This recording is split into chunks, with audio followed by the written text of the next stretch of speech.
ชื่อมั่นในพระรัตนตรัยเหมือนกันเพราะคำว่าศรัทธาหรือความเชื่อมันต้องมั่นด้วยศรัทธาเชื่อมั่นต้องมั่นคงมั่นคงคือไม่ขยื่นเคลื่อนคลายออกไปจากพระพุทธพระธรรมพระสงฆ์อันเป็นสิ่งศักดิ์สิทธิ์สูงสุดของชาวพุทธแต่บางครั้งเวลาเราเจอภัยความกลัวความเดือดร้อนสิ่งที่เข้ามาคุกคามชีวิตเราบางอย่างที่เรารู้สึกอยู่กับความที่ตกกังวลและความกลัวเอาจริงๆเราแทบจะไม่ได้พึ่งพระรัตนตรัยเราไปพึ่งสิ่งที่อยู่นอกศาสนานอกพระรัตนตรัยเราเชื่อว่าสิ่งนั้นจะอำนวยผลตอบสนองให้กับชีวิตของเราได้แล้วเราก็เชื่ออยู่อย่างนั้นอาตมาจึงมองว่าจะทำยังไงให้พระรัตนตรัยเนี่ยเป็นสาระสำคัญและเป็นสิ่งที่ทรงคุณค่าที่ยังสามารถเป็นตัวยืนในการที่จะให้ผู้คนเข้ามาสู่การยึดมั่นในพระรัตนตรัยไปสู่เป็นหลักจิตหลักใจของพุทธบริษัทได้กระบวนการของการปฏิบัติในหลักปฏิบัติธรรมนาวาจึงได้ถูกออกแบบมาหรือสร้างกระบวนการการปฏิบัติขึ้นมาว่าจะทำยังไงที่จะให้พระรัตนตรัยไปอยู่ในใจของคนจริงๆและเป็นความมั่นคงและรองรับจิตใจแล้วเราสามารถยึดมั่นพระรัตนตรัยนั้นได้อย่างจริงจังกระบวนการการปฏิบัติจึงไปดึงเอาระบบของกรรมที่เป็นหลักคำสอนของพระองค์อยู่แล้วโดยพื้นเนี่ยที่พระองค์สอนไว้เป็นขั้นพื้นฐานในกรรมชาวพุทธเราต้องมีความเชื่อเรื่องกรรมเรื่องผลของกรรมกันอยู่แล้วนี่คือประการใครไม่เชื่อเรื่องนี้ก็เรียกว่าขาดจากความเป็นพุทธก็ว่าได้ในด้านทัศนะด้านความเห็นกรรมเนี่ยคือสิ่งที่ขับเคลื่อนชีวิตมนุษย์เพราะเป็นความจริงที่มนุษย์ไม่สามารถอยู่เฉยๆได้มันต้องมีการกระทำการกระทำก็มี3ทางก็คือกายกรรมวจีกรรมแล้วก็มโนกรรมและการกระทำ3ทางเหล่านี้คือสิ่งที่สร้างผลลัพธ์ให้กับตัวมนุษย์เองพูดง่ายๆว่ามนุษย์สร้างกระบวนการการกระทำใดๆลงไปจากกายวาจาหรือใจจะเกิดผลลัพธ์ตอบสนองกลับมาหาคู่กันนั้นอย่างตรงไปตรงมาเหมือนกันดังนั้นในกรรมทั้ง3เนี่ยมโนกรรมเนี่ยเป็นตัวนำมโนบุพพังตามาก็คือเป็นหัวหน้าเป็นตัวนำเมื่อมโนกรรมคือใจมันดีแล้วกายวาจาก็ต้องดีตามด้วยคนดูแต่โตที่เดินไปข้างหน้าล้อของเกวียนก็หมุนไปตามรอยช่างโตสิ่งเหล่านี้จึงทำให้ได้เห็นว่ากระบวนการแห่งกรรมหรือการกระทำเนี่ยมนุษย์มีการกระทำอยู่ภายในชีวิตตัวเองอยู่ตลอดแล้วการกระทำตัวนี้เป็นตัวขับเคลื่อนชีวิตมนุษย์แล้วการขับเคลื่อนบางครั้งมโนกรรมเราขับเคลื่อนไปด้วยเรื่องราว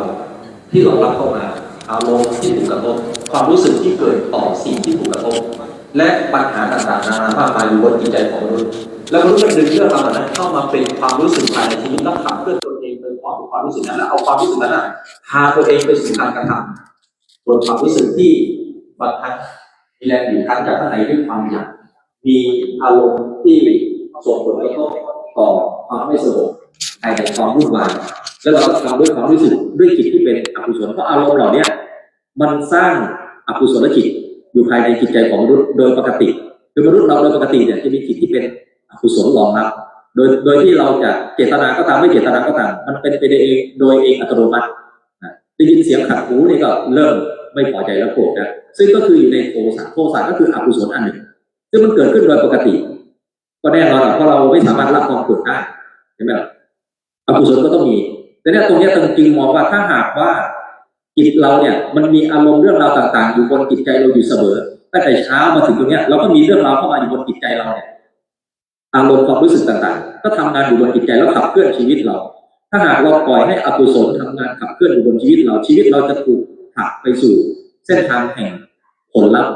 ที่จะตอบสนองเข้ามาเราจึงหนีออกจากโทษต่างๆที่นำมาซึ่งความทุกข์ความเดือดร้อนอยู่ในชีวิตของเราเองไม่ได้เราหนีออกจากสิ่งเหล่านี้ไม่ได้แต่ถ้าหากว่าภายในจิตใจของเรามันมีกุศลอยู่ในภายในซึ่งกฎทางธรรมชาติเรียกว่ากรรมเนี่ยกำหนดตายตัวอยู่แล้วว่ากรรมุนาวัตติโลโกเนี่ยใครทำสิ่งใดย่อมได้รับสิ่งนั้นซึ่งตัวเนี้ยมโนกรรมคือผู้กระทำที่จะทำให้วจีกรรมคือคำพูดที่จะพูดออกไปและกายกรรมเนี่ยที่จะตอบสนองในการลงมือกระทำจิตหรือใจของเราเนี่ยซึ่งมันจะมีกุศลกับอกุศลทำงานสลับกันไปสลับกันมาแต่วันหนึ่งกับคืนหนึ่งเนี่ยเราลองมาทบทวนดูว่าสิ่งที่เป็นกุศลหรืออกุศลมันทำงานอยู่บนจิตใจเรามากกว่ากันแน่นอนเราสามารถตอบได้ว่าอกุศลมันทำงานบนจิตใจเรามากกว่า เมื่ออกุศลมันทำงานจิตใจเรามากกว่าความเป็นไปของชีวิตนะเพราะกรรมมันกำหนดไว้แล้วว่ากระทำสิ่งใดกระทำสิ่งใดได้รับสิ่งนั้น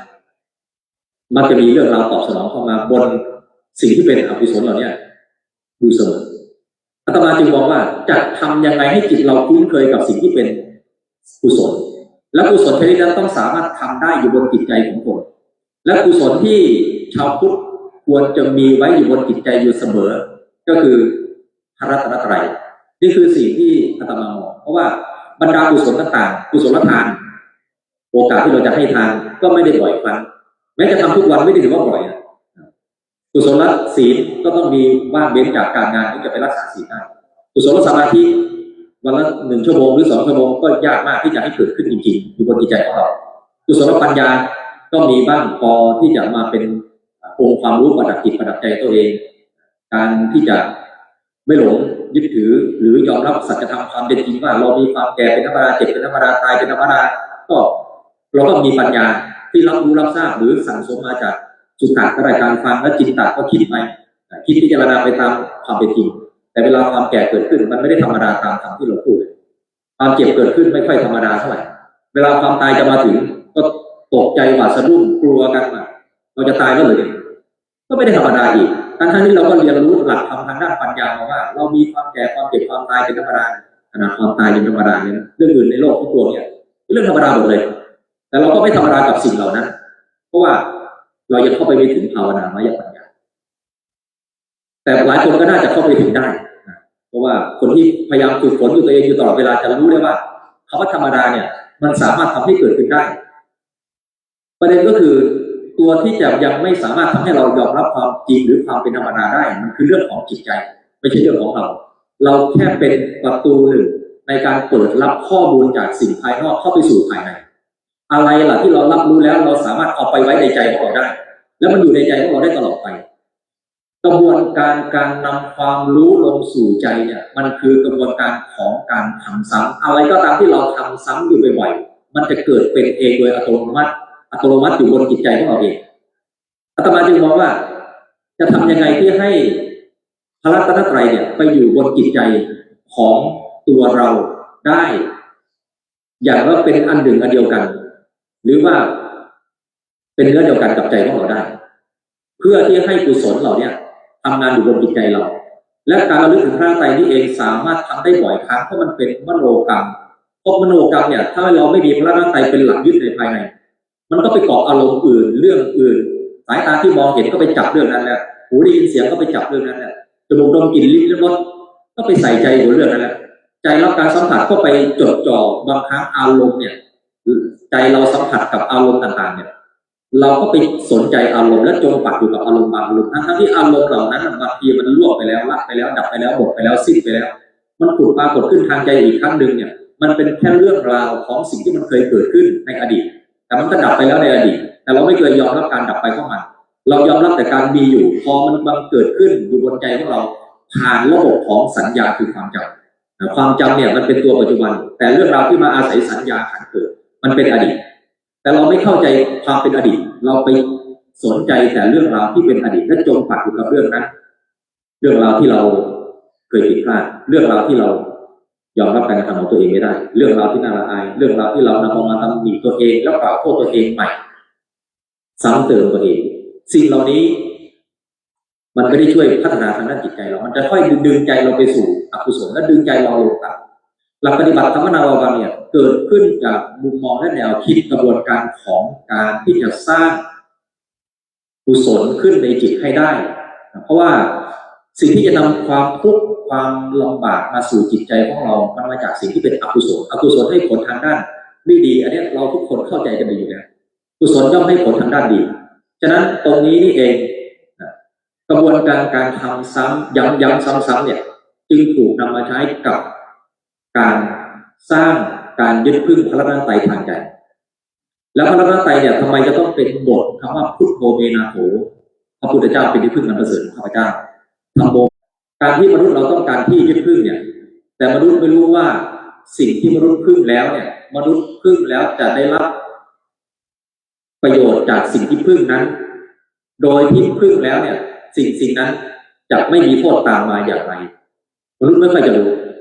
มนุษย์รู้แต่ว่าขอให้พึ่งอะไรก็ได้ที่เราจะพึ่งได้แต่โทษตามมายังไงมนุษย์ไม่รู้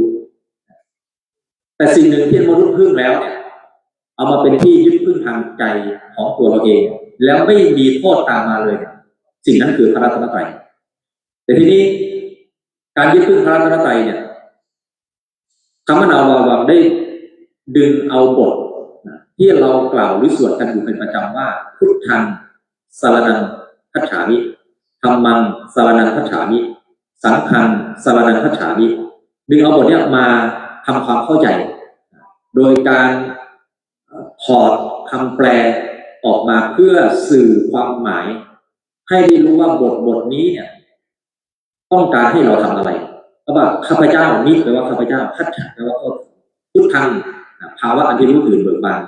ทำไมต้องใช้คำว่าภาวะอันที่รู้ตื่นเบิกบานไม่ใช่หมายถึงพระพุทธเจ้าเลยเนื่องจากว่าเราต่างก็ไม่เคย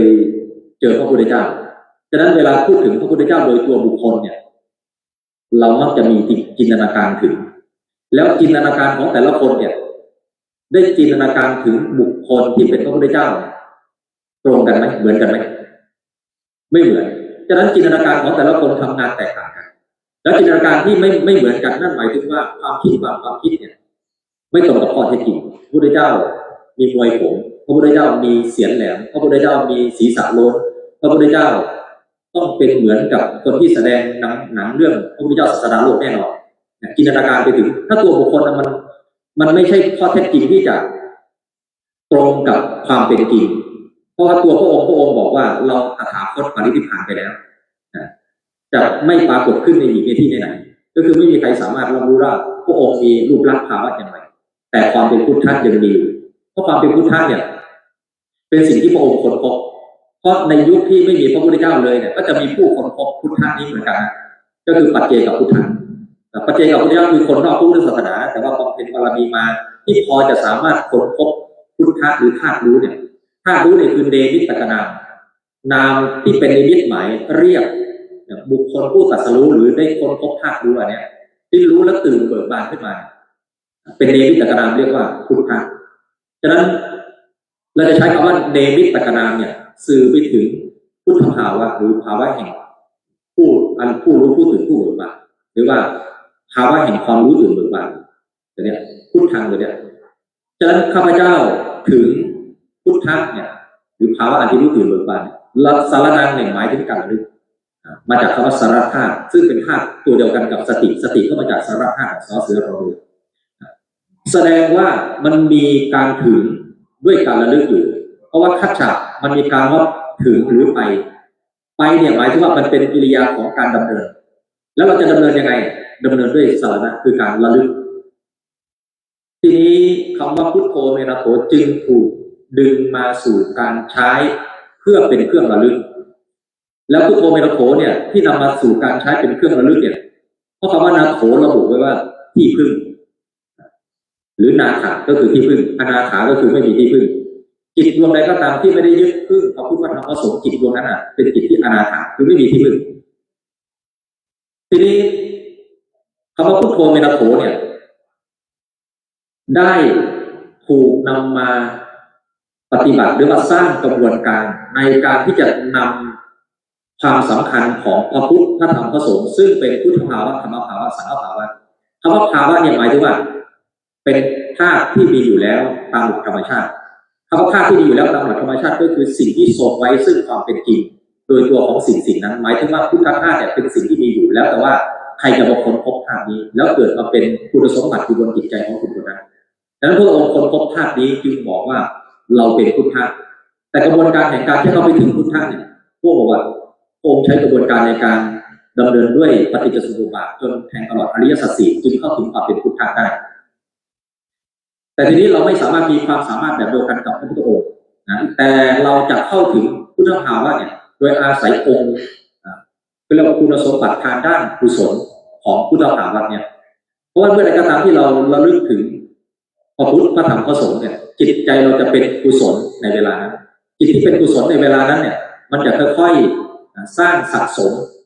สิ่งที่เป็นกุศลรองรับจิตใจเราการเข้าถึงรัตนตรัยวิธีนี้เรียกว่าโลกียะสารณคมแต่สิ่งที่พระองค์เข้าถึงเรียกว่าโลกุตระ สารณะโดยเข้าถึงพุทธะเนี่ยด้วยโลกุตตรธรรมดังนั้นการเข้าถึงพระรัตนตรัยด้วยโลกียะเนี่ยเข้าถึงด้วยการระลึกอาตมาจึงได้นำบทคำว่าพุทโธเมนะโถเนี่ยจริงๆบทเนี้ย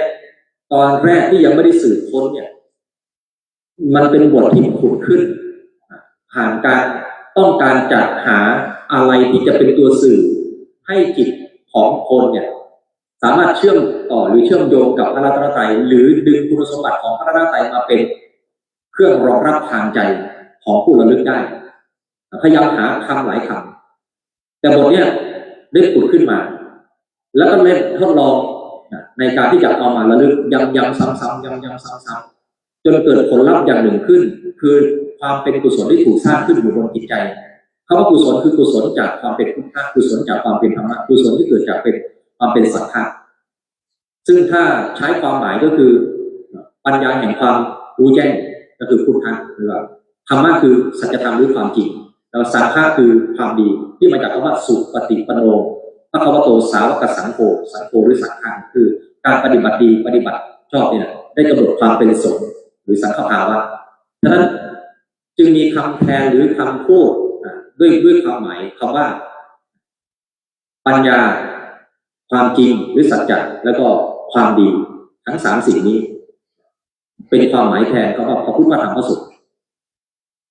แต่เนื่องจากว่าอาตมามองว่าภาษาบาลีเป็นภาษาที่มีคุณสมบัติพิเศษต่างจากภาษาทั่วไปคือภาษาบาลีเป็นภาษาที่คงไว้ซึ่งสภาวะโดยตัวของภาษาเอกหมายความว่าภาษาบาลีเนี่ยเป็นภาษาทางธรรมชาติคำว่าธรรมชาติหมายถึงคำพูดทุกคำของบาลีเนี่ยเดี๋ยวต้องทำความเข้าใจอีกเล็กน้อยว่าบาลีคือภาษาเขียนแต่บาลีที่มันเป็นภาษาเขียนเนี่ยเขียนเพื่อรักษา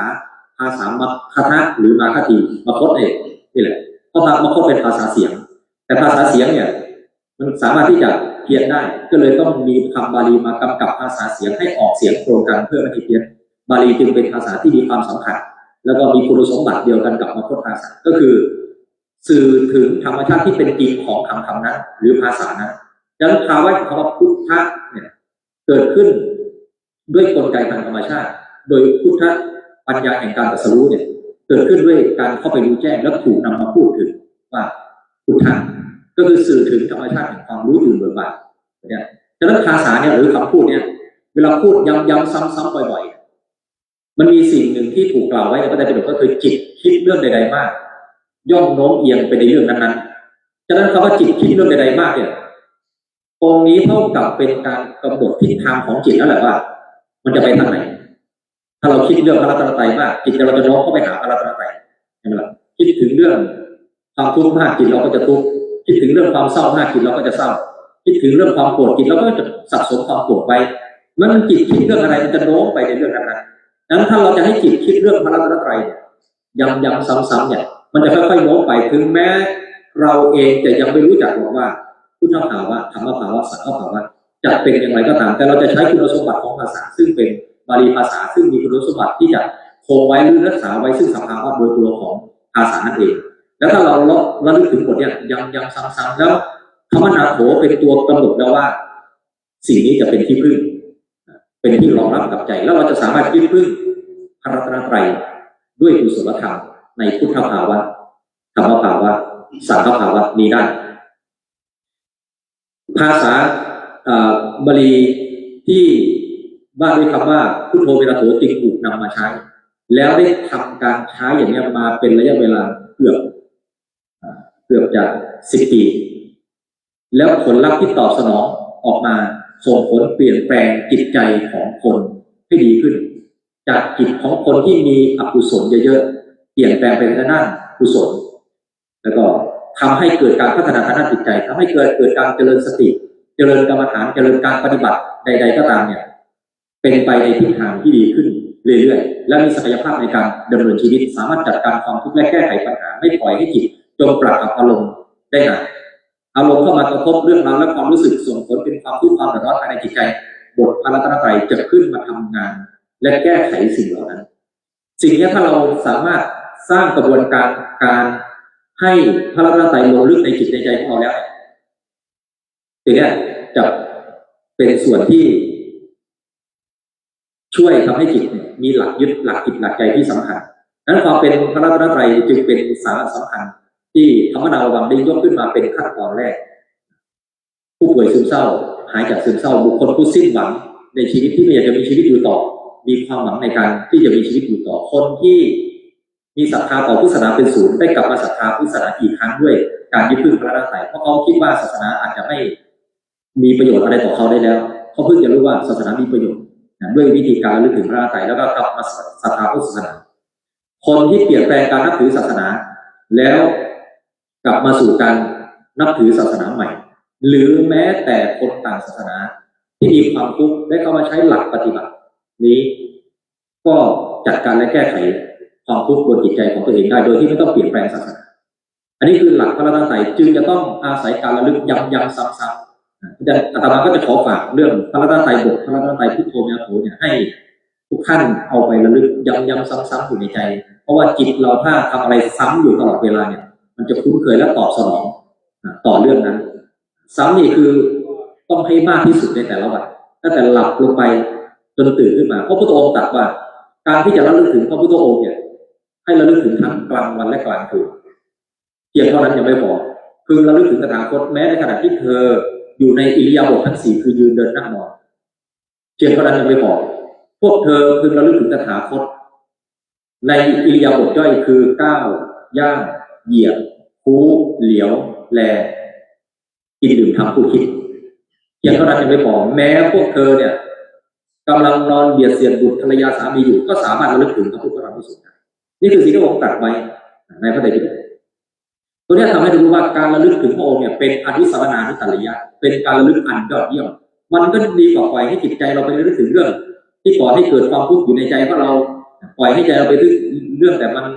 มีแต่ปัญหามีแต่เรื่องราวอยู่บนจิตใจของเราแล้วจิตใจของเราก็ด้อยคุณภาพลงไปเรื่อยๆอันนี้คือหลักของพระรัตนตรัยพระรัตนตรัยจะไปลงสู่จิตใจเราได้ต้องระลึกย้ำๆซ้ำๆกระบวนการการทำซ้ำเนี่ยคือกระบวนการที่สำคัญมากๆนี่คือเมนหลักที่ธรรมนาวังได้ใช้และเกิดประสิทธิผลต่อผู้คนขั้นตอนที่สองก็คือการพักอารมณ์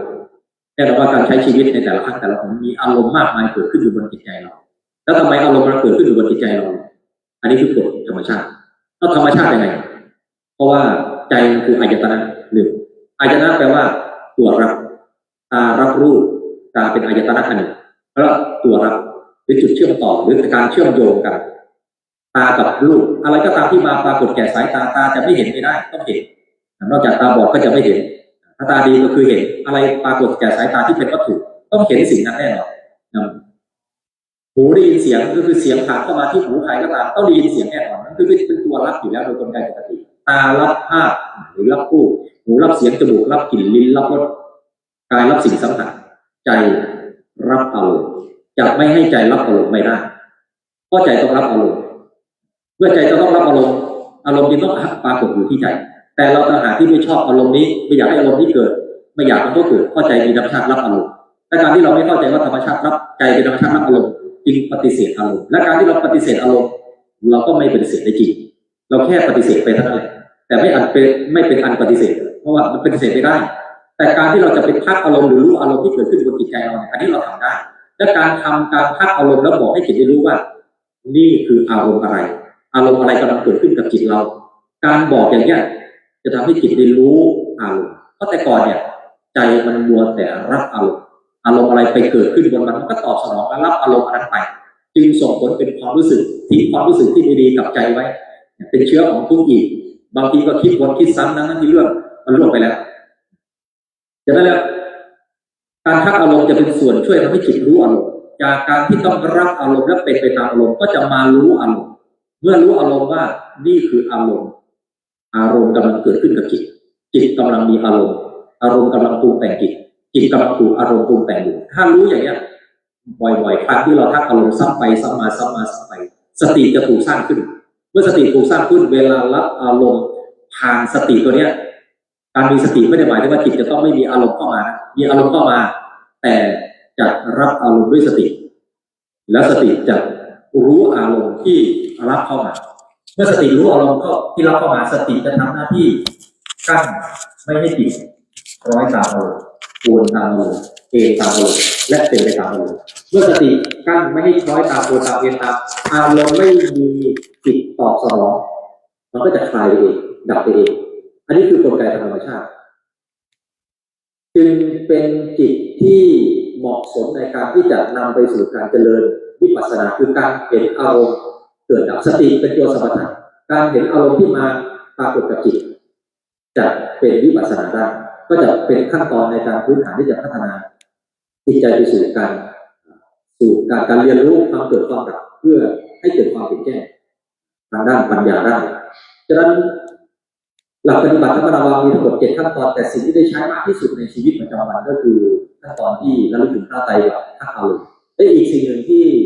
มีเพิ่มเติมเข้ามาในขั้นตอนของการทักอารมณ์ก็คือการอ่านบทพระปริตแต่ก่อนเราเคยนิมนต์พระสงฆ์ให้สาธยายพระปริตหรือเจริญพุทธมนต์แต่บทปริตจริงๆถ้าจะย้อนไปดูต้นกำเนิดพระองค์บอกว่าพุทธสาวกเราภิกษุ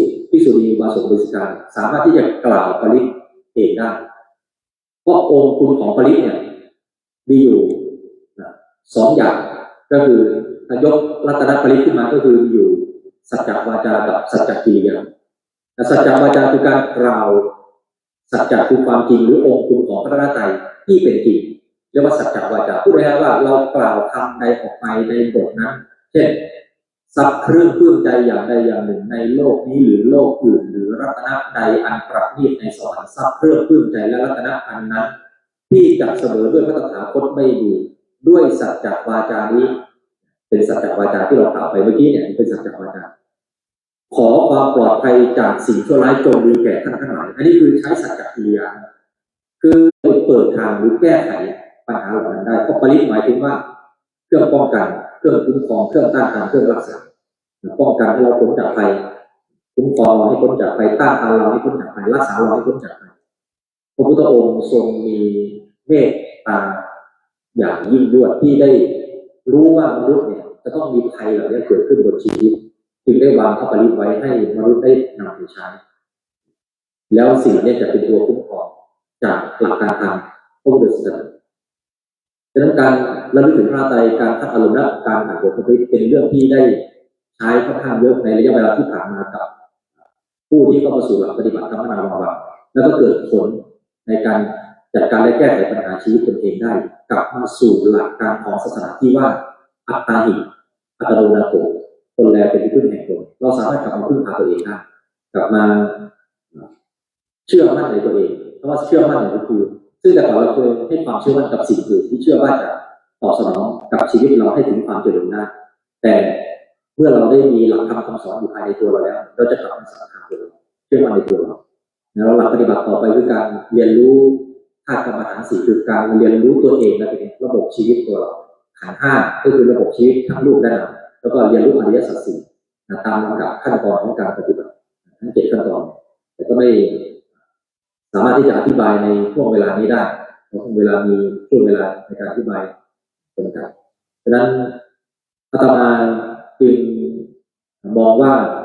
หลักธรรมะชุดพระราชทานนี้เป็นหลักธรรมะที่สามารถแก้ไขปัญหาในสังคมโดยเฉพาะปัญหาเรื่องสภาพจิตใจให้กับคนในสังคมได้ตอนนี้ซึมเศร้าไม่ใช่เฉพาะวัยรุ่นนะแม้แต่ผู้สูงอายุก็เป็นกันมากขึ้นนี่คือจากผลสำรวจที่ได้ทราบมาและไม่เพียงเท่านั้นซึมเศร้าคืบคลานเข้าไปในวัดที่สุสงฆ์หลายรูปมีปัญหาด้านนี้ทำมาได้รับการติดต่อให้ไปบรรยายและก็ช่วยในการที่จะเยียวยาในสภาพจิตใจกับพระภิกษุสงฆ์ในวัดซึ่งเป็นเรื่องที่แปลกมากเพราะพระสงฆ์เราอยู่กับพระธรรมอยู่แล้วเราอยู่สัมผัสกับการใช้วิถีชีวิตแบบหลักธรรมในชีวิตประจำวันตัวเองสวดมนต์เช้าเย็นแต่ปรากฏว่าเราเป็นซึมเศร้าตัวนี้ก็น่าเป็นห่วงแล้วก็ทำให้ได้เห็นว่าความอ่อนแอทางด้านจิตใจมันส่งผลถึงให้ได้เห็นถึงความอ่อนแอในด้านอื่นๆตามด้วยถ้าหากเราฟื้นฟูทางด้านจิตใจให้เกิดความเข้มแข็งแล้วทุกอย่างจะเข้มแข็งตามเราพัฒนาประเทศชาติได้แต่เราจะพัฒนาคนในชาติด้วยเพราะคนในชาติคือส่วนสำคัญที่จะทำให้ประเทศชาติเกิดความเข้มแข็ง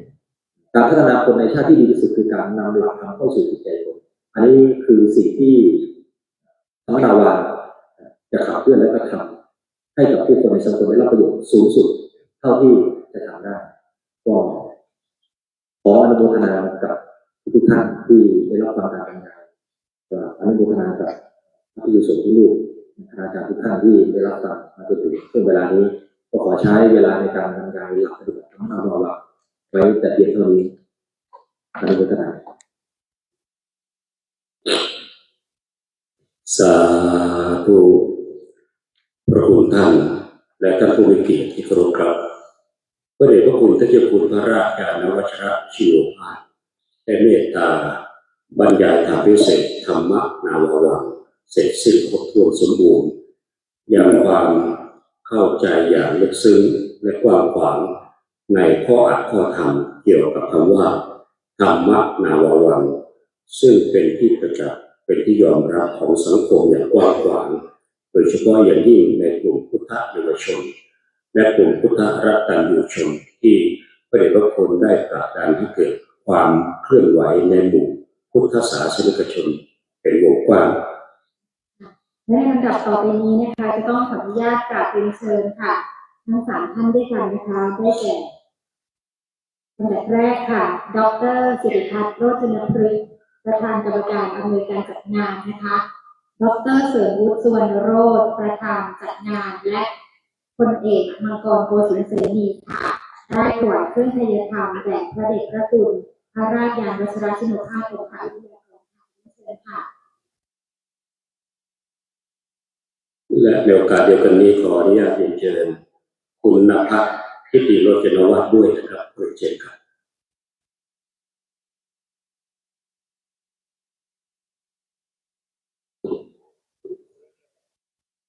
พระคุณท่านและพระผู้มีเกียรติที่เคารพครับธรรมบรรยายที่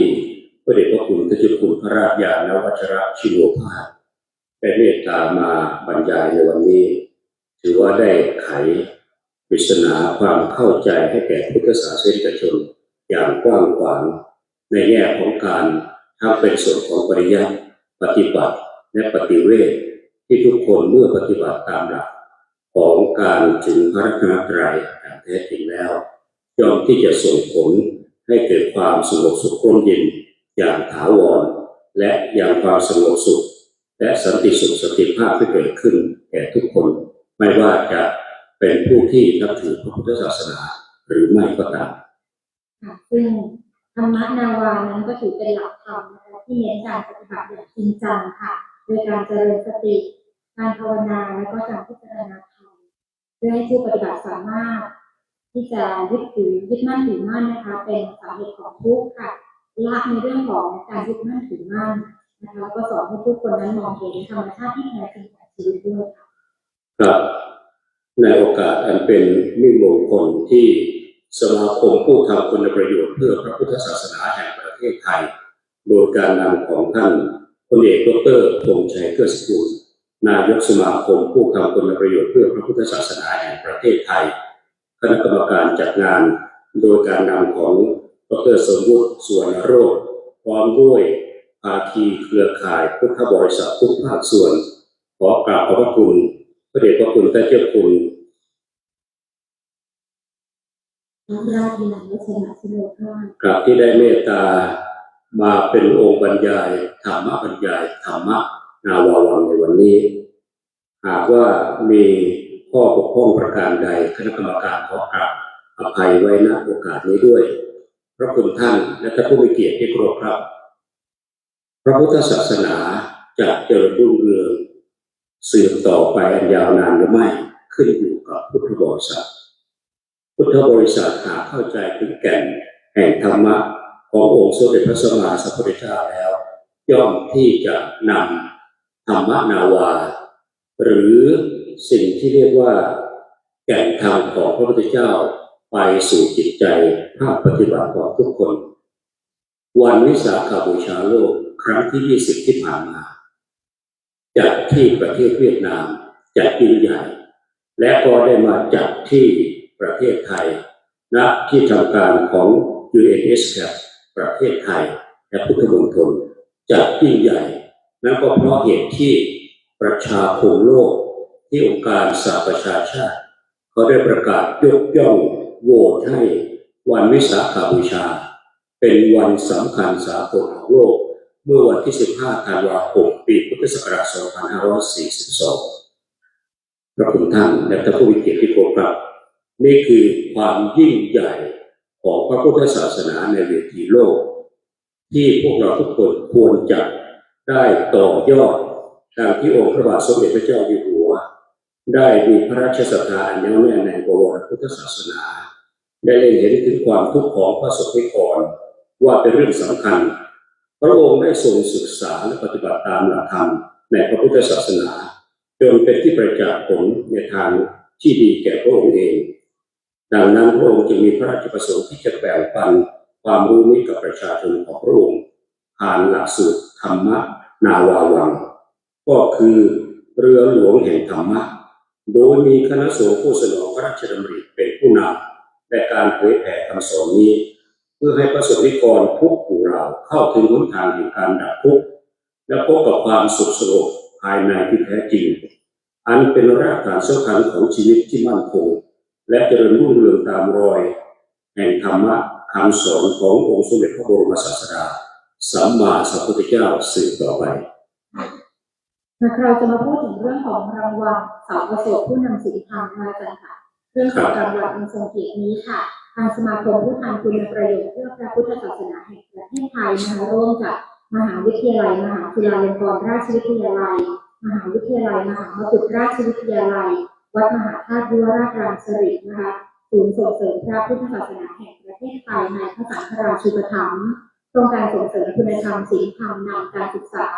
มูลนิธิส่งเสริมศีลธรรมสงเคราะห์และมหาวิทยาลัยเทคโนโลยีราชมงคลธัญบุรีค่ะก็ได้จัดให้มีการคัดสรรบุคคลองค์กรนะคะที่มีคุณสมบัติครบถ้วนตามที่กำหนดไว้ในโครงการเข้ารับรางวัลค่ะซึ่งก็ถือว่าเป็นรางวัลเกียรติยศนะคะที่มอบให้กับบุคคลหรือว่าหน่วยงานที่ทำคุณประโยชน์ต่อพระพุทธศาสนาเพื่อประกาศเกียรติคุณยกย่องค่ะให้เป็นแบบอย่างที่ดีของชาวพุทธในประเทศไทยซึ่งรางวัลเสาประโสมก็มีขึ้นภายใต้แนวคิดอาจารย์ว่าเป็นเครื่องหมายแห่งความเจริญรุ่งเรืองของพระพุทธศาสนาและที่ทำคุณประโยชน์ต่อพระพุทธศาสนาก็ได้ชื่อว่าเป็นเสาหลักนะคะของพระพุทธศาสนาเป็นผู้ที่มีบทบาทสำคัญในการช่วยจันโลงพระพุทธศาสนาช่วยเผยแผ่พระพุทธศาสนาให้ไพศาลยิ่งขึ้นไปซึ่งปัจจุบันค่ะพิธีมอบรางวัลเสาประโสมผู้นำศีลธรรมก็จะจัดขึ้นในช่วงเทศกาลวันวิสาขบูชาของทุกปีด้วยครับดังที่น้องส้มพิธีกรสาวสวยจากช่อง 5ได้กล่าวถึงความสำคัญของรางวัลเสาประโสมผู้นำศีลธรรมคำถามหลายท่านอาจจะสงสัยว่าทำไมมีรางวัลเสาประโสมและต่อท้ายด้วยคำว่าผู้นำศีลธรรมมาจากไหนคำตอบที่ผมได้มีโอกาสสัมภาษณ์ท่านพลเอกดร.ธงชัยเกื้อสกุลนายกสมาคมผู้ทำคุณประโยชน์เพื่อพระพุทธศาสนาแห่งประเทศไทยผู้ก่อตั้งผู้ริเริ่มผู้สร้างสรรค์เพื่อที่จะให้เกิดสิ่งที่เป็นรางวัลให้แก่ผู้ที่อุทิศตนอย่างเข้มข้นเข้มแข็งทั้งบรรพชิตและคฤหัสถ์ครอบคลุมทั้งในประเทศและต่างประเทศท่านได้กล่าวชัดเจนครับว่าพระเจ้าอโศกมหาราชซึ่งจะได้มีพระวิทยากรกิตติมศักดิ์ได้มากล่าวต่อไปในการบรรยายพิเศษในโอกาสเวลาประมาณ 10 นาฬิกาผมจะไม่ได้พูดในภาคยาวแต่จะพูดว่าความสำคัญสืบเนื่องมาจากสมัยพระเจ้าอโศกมหาราชต่อเนื่องมาเชื่อมถึงดินแดนสุวรรณภูมิและเชื่อมโยงมาถึงยุคปัจจุบันพระพุทธศาสนามายาวไกลกว่า 2,600 ปีทั้งโลกนะและที่สำคัญพุทธศาสนามันคงอยู่ได้ทุกวันนี้ก็เพราะภาคพุทธบริษัทร่วมมือร่วมใจกันเป็นหนึ่งเดียวในการนำหลักเอาหลักของไตรสิกขาคือศีลสมาธิและปัญญาก็คืออริยสัจสี่หรืออริยมรรคมีองค์ 8ที่องค์สมเด็จพระสัมมาสัมพุทธเจ้าได้ทรงตรัสรู้นั่นแหละครับและทีนี้คำว่าศีลธรรมท่านพลเอกดร.ธงชัยเกื้อสกุลท่านไขปริศนาให้ฟังว่า คำว่าศีลธรรมเนี่ยเป็นคำที่ใช้ในพระพุทธศาสนาศาสนาอื่นหรือทั่วไปก็อาจจะพูดคุณธรรมเป็น virtue เป็น morality แต่ศีลธรรมเนี่ยเป็นคำในทางพระพุทธศาสนาประกอบด้วยคำว่าศีลกับธรรมศีลในส่วน morality ธรรมะคือ virtue หรือธรรมะครอบคลุมทั้งกายภาพทั้งจิตภาพทั้งสองส่วนนี้จะเป็นตัวกำกับให้กับทุกคนดำรงตนอย่างมีสติและสามารถดำเนินชีวิตได้อย่างมีความสุขเพราะฉะนั้นผู้ซึ่งได้รับการคัดสรรจากคณะกรรมการอย่างเข้มข้นอย่างน้องส้มเนี่ยได้รับเมื่อไหร่นะครับปีที่แล้วค่ะได้รับปีที่แล้วที่กำลังพูดอยู่ในขณะนี้ส่วนกระผมดร.ประสิทธิ์บุตรศรีที่ปรึกษา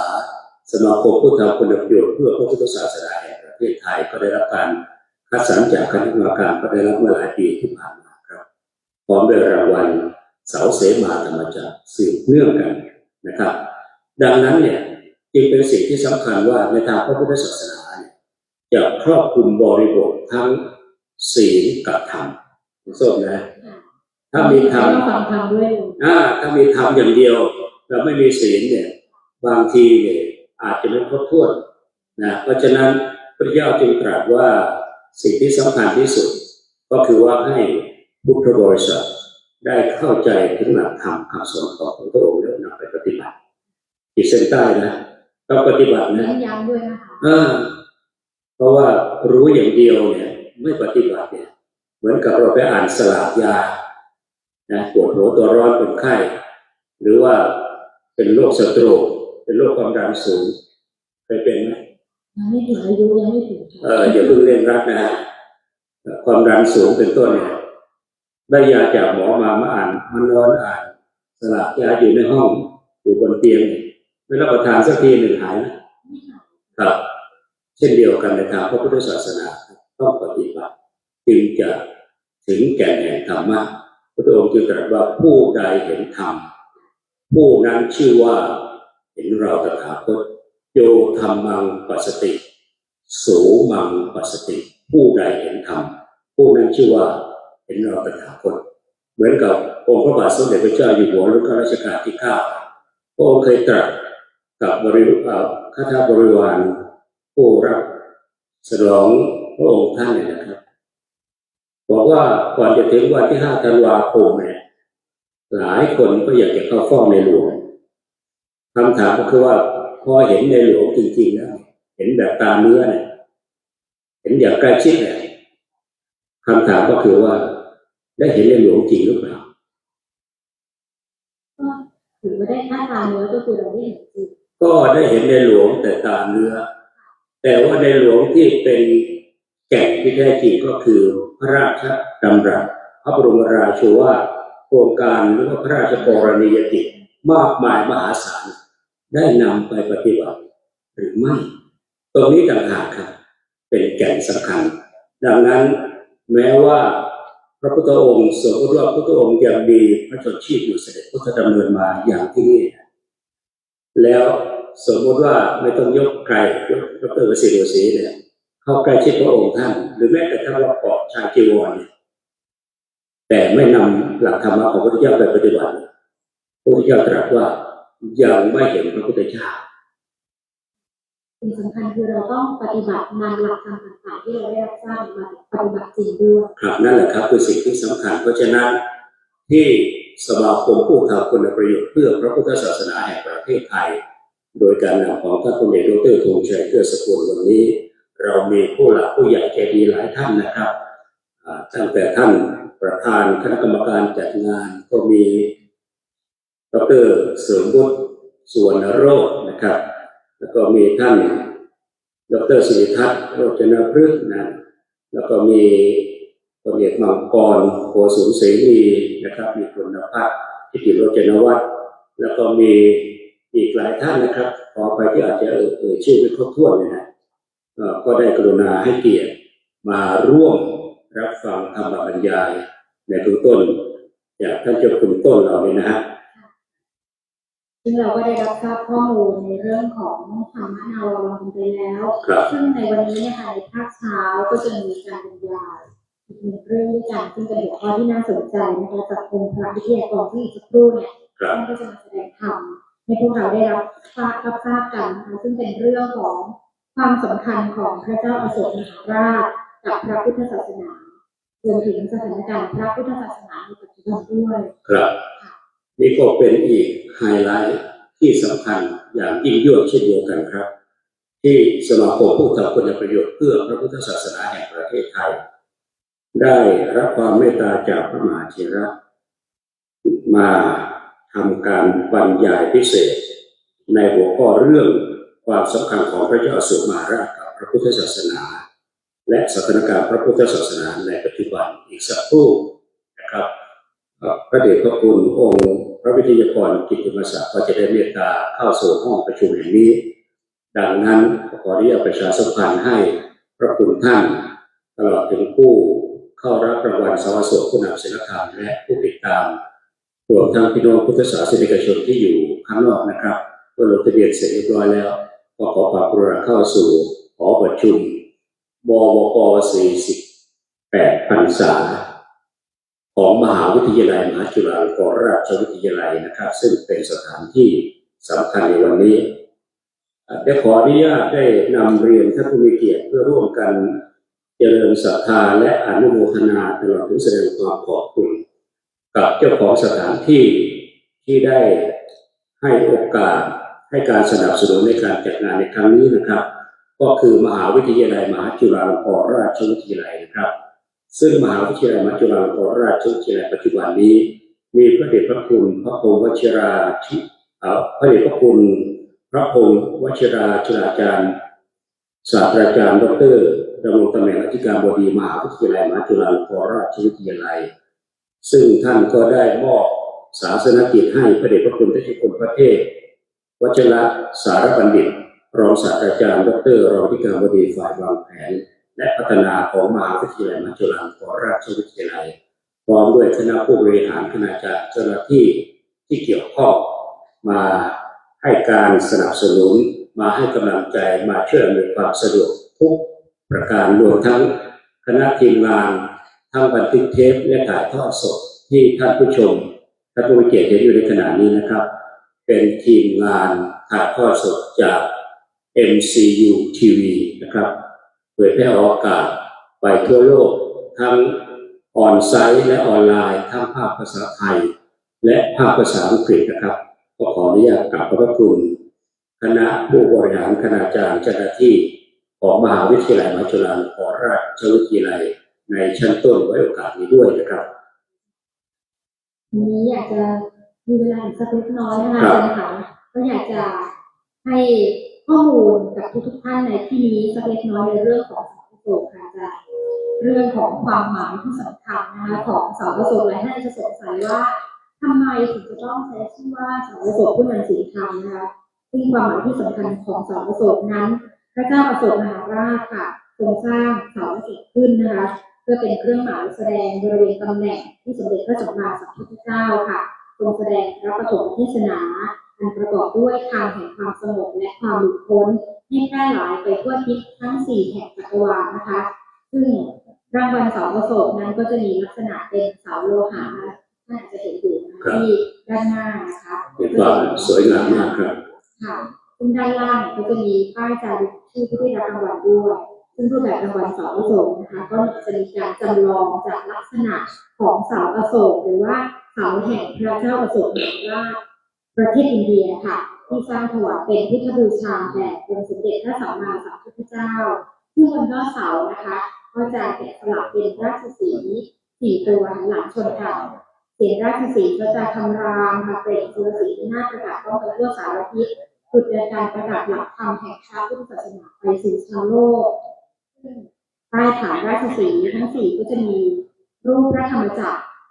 แล้วก็จะมีสัตว์มงคลนะคะได้แก่ช้างซึ่งหมายถึงการจุติสู่พระคันมารดาของพระโพธิสัตว์มีโคค่ะหมายถึงเวลาที่ทรงได้ปฐมฌานแสดงถึงความวิริยะอุตสาหะอดทนนะคะสิงโตก็จะหมายถึงการเปล่งพระสุรสีในพระธรรมเทศนา ดุจดังเสียงราชสีห์คำราม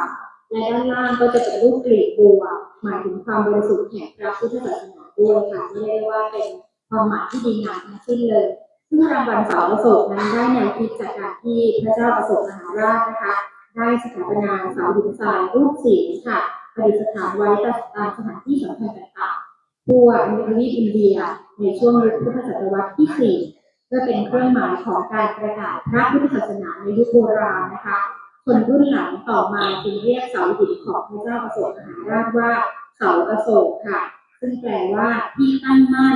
ซึ่งปลอดจากความเศร้าโศกดับทุกข์ด้วยธรรมเสาอโศกจึงเหมือนเสาหลักทางรูปธรรมนะคะที่แสดงถึงความตั้งมั่นของพระพุทธศาสนาภายใต้แนวคิดว่า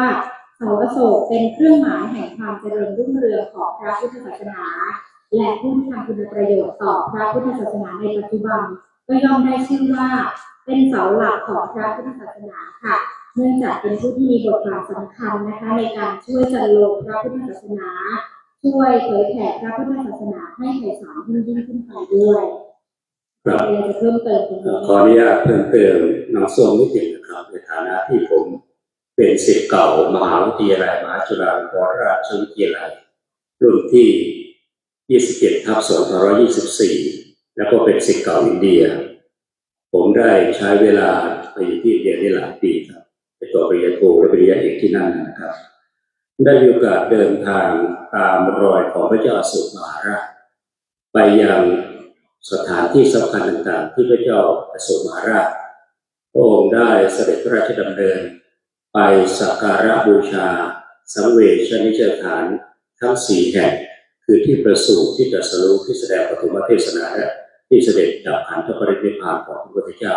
และพุทธสถานที่สำคัญอื่นๆพระองค์มีพระราชทานอย่างยิ่งยวดหลังจากที่พระองค์ได้กรีธาทัพอันยิ่งใหญ่ของพระองค์ไปที่แคว้นกาลิงคะในยุคสมัยพุทธกาลในสมัยหลังพุทธกาลประมาณปี200เศษ236พระองค์เกิดความเศร้าพระทัยที่เห็นเลือดนองแผ่นดินจากการรบราฆ่าฟันกันแม้จะยึดเมืองได้แต่เบื้องหลังคือการสูญเสียที่ยิ่งใหญ่ผู้คนล้มตายเกิดกราดดาลดาไปทั่วแผ่นดินเกิดเศร้าพระทัยที่สุดพระองค์ก็ได้รับธรรมะคือแสงสว่างจากพระจากสามเณรจากพระสงฆ์ในโบสถ์พุทธศาสนาถ้าไปอ่านในรายละเอียดก็แล้วกันนะครับแต่ประเด็นของผมก็คือว่าเมื่อพระองค์มีพระราชทานอย่างยิ่งยวดจึงถวายการอุปถัมภ์บำรุงแก่พระพุทธศาสนาอย่างยิ่งยวดเสด็จพระราชดำเนินไปสักการะบูชาสถานที่สำคัญและก็ได้อัญเชิญเสาอโศกไปประดิษฐานณสถานที่ต่างๆดังที่น้องส้มกล่าวไปเมื่อสักครู่เนี่ยท่านที่มีโอกาสเดินทางไปสักการะบูชาจาริกแสวงบุญและแด่พุทธภูมิประเทศอินเดียในป่าคงจะเห็นเป็นที่ประจักษ์ครับหลายแห่งก็ยังสมบูรณ์อยู่เช่นที่เมืองเวสาลีนะฮะที่แคว้นที่รัฐพิหารในปัจจุบันเนี่ยหรือแม้ที่ประเทศเนปาลก็คือที่ประสูติขององค์ที่ปุถุดีนะฮะก็ยังมีความสมบูรณ์พอสมควรเพราะฉะนั้นที่สมาคมผู้ทำคุณประโยชน์เพื่อพุทธศาสนาแห่งประเทศไทยได้นำเอาสัญลักษณ์ที่แข็งแกร่งมั่นคงถาวรรุ่งเรืองไพบูลย์ของพุทธศาสนามาเป็นสัญลักษณ์ในการมอบรางวัลเสาอโศกผู้นำศีลธรรมจึงมีความสำคัญอย่างยิ่งยวดครับน้องส้มครับใช่ค่ะซึ่งสำหรับประวัติความเป็นมาของรางวัลเสาอโศกนะคะก็ได้มีการคัดเลือกผู้ทำคุณประโยชน์ต่อพระพุทธศาสนาซึ่งเริ่มมายาวนานมากทีเดียวค่ะเริ่มมาตั้งแต่ปีไหนครับ2558แล้วนะคะ558ปีนี้2568ก็1 ทศวรรษของการจัดการมอบรางวัลเสาอโศกผู้นำศีลธรรมครับซึ่งในปีนั้นก็เป็นปีแรกของการคัดเลือกนะคะโดยสมาคมผู้ทำคุณประโยชน์เพื่อพระพุทธศาสนาแห่งประเทศไทยร่วมกับศูนย์ส่งเสริมพระพุทธศาสนาแห่งประเทศไทยในพระสังฆราชูปถัมภ์นะคะรวมถึงสำนักงานพระพุทธศาสนาแห่งชาติเริ่มจัดโครงการเสาอโศกผู้นำศีลธรรมขึ้นนะคะเพื่อเป็นการคัดเลือกบุคคลต้นแบบทางพระพุทธศาสนาที่ดีงาม ตามหลักเกณฑ์ที่คณะกรรมการกำหนดค่ะเพื่อเป็นการประกาศเกียรติคุณยกย่องนะคะให้คนรุ่นหลังนั้นได้ยึดถือเป็นแบบอย่างที่ดีโดยมีวัตถุประสงค์เพื่อคัดเลือกบุคคลต้นแบบทางพระพุทธศาสนาทั้งฝ่ายบรรพชิตและคฤหัสถ์นะคะที่เป็นผู้อุทิศตนทำงานเพื่อพระพุทธศาสนาในสาขาต่างๆตามที่คณะกรรมการกำหนดเพื่อประกาศเกียรติคุณยกย่องผู้ได้รับรางวัลค่ะเป็นบุคคลต้นแบบทางพระพุทธศาสนาที่เป็นแบบอย่างนะคะของพุทธศาสนิกชนไทยเพื่อเป็นขวัญกำลังใจให้กับบุคคลที่ได้รับการคัดเลือกเป็นผู้อุทิศตนเพื่อพระพุทธศาสนามาเป็นระยะเวลายาวนานและต่อเนื่องค่ะโดยการมอบรางวัลสาวกผู้นำศีลธรรมในปีแรกนั้นนะคะก็มีพระเจ้าวรวงศ์เธอพระองค์เจ้าโสมโชลีกรมหลวงสุชนารีนาถนะคะเสด็จมาทรงเป็นองค์ประธานเป็นนักร้องนักแสดง ศิลปินนักร้องนักแสดง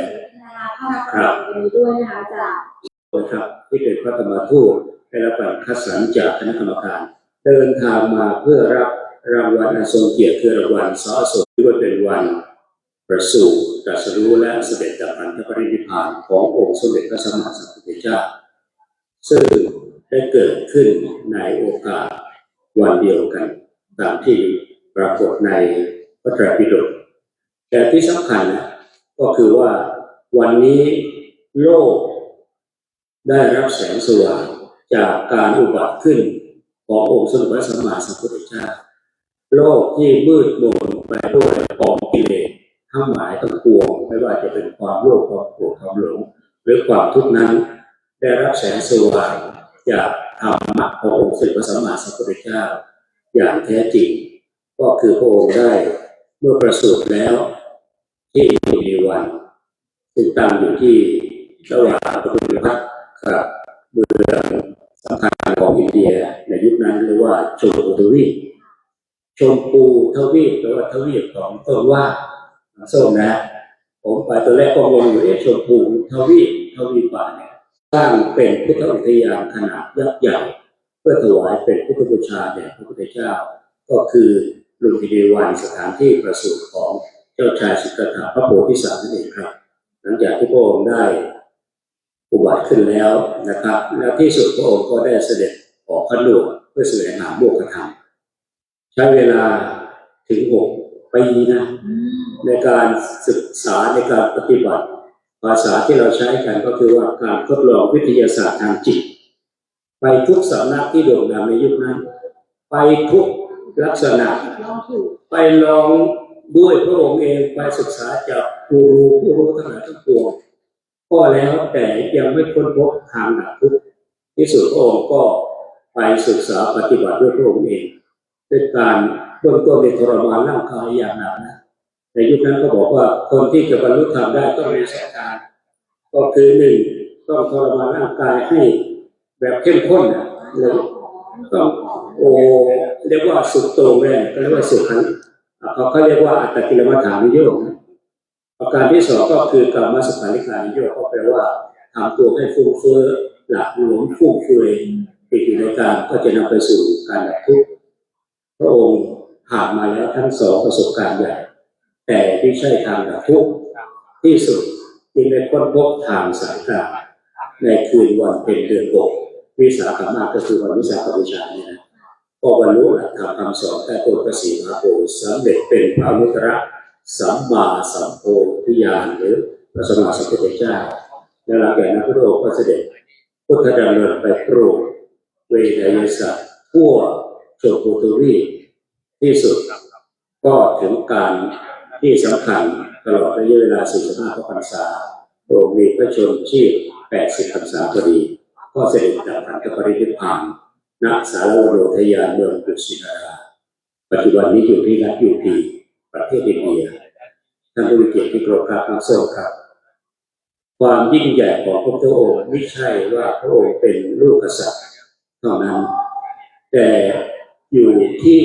หลักธรรมคำสอนของพระองค์ที่ได้ทรงประกาศหลักธรรมคำสอนโดยมุ่งเน้นให้บุคคลธรรมดาเหมือนพวกเราทั้งหลายทั้งปวงปฏิบัติศึกษาและปฏิบัติด้วยตัวเองแล้วหากว่าปฏิบัติได้ถึงภาวะ สูงขึ้นตามลำดับก็จะเข้าสู่ภาวะที่เรียกว่าพระอรหันต์จิตดวงจิตก็เข้าสู่พระอรหันต์ตั้งแต่พระโสดา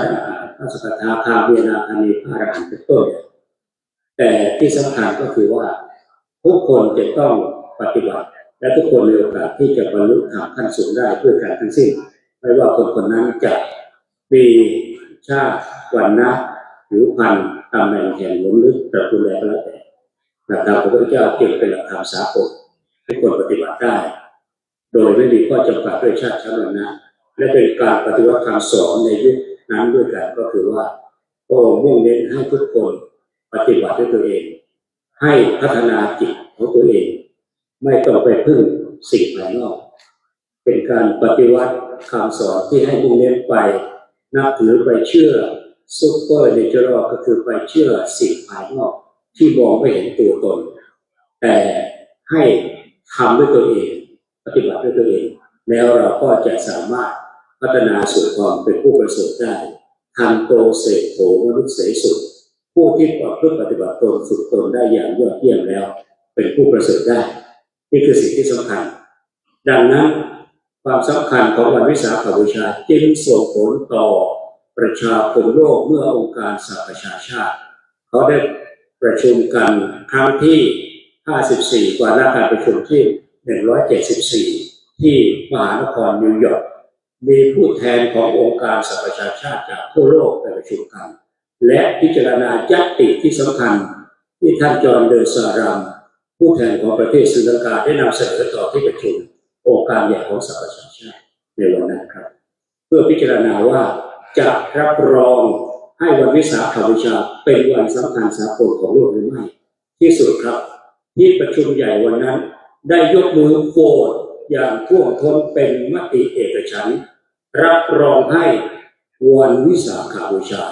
เป็นวันสำคัญสากลของโลกเป็น International Recognition of the Day of Isaac ในวันที่15 ธันวาคม 2542 ครับนี่คือความสำคัญของวันวิสาขบูชาในเวทีโลกและปีนี้ประเทศเวียดนามเป็นเจ้าภาพการเฉลิมฉลองวิสาขบูชาโลกครั้งที่ 20และก็มาเฉลิมฉลองที่ประเทศไทยที่ UNESCAP และก็ที่พุทธมณฑลในปีนี้โดยมีพระเดชพระคุณศาสตราจารย์ดร.พระพรหมบัณฑิตกรรมการมหาเถรสมาคมเจ้าวาดพระประยุรสาวาสอดีตอธิการบดีของมหาวิทยาลัยมัจจุราชนราชวิทยาลัย5 สมัยบวก 1ได้เมตตาเป็นประธานในการจัดงานที่ยิ่งใหญ่ที่ผ่านมาต่อเนื่องกันครับโดยทราบว่าท่านพระครูวินัยทองวิโรจน์ศิริสาโรจากเมตตาได้มากราบเพิ่มเติมประการในตอนนี้ครับ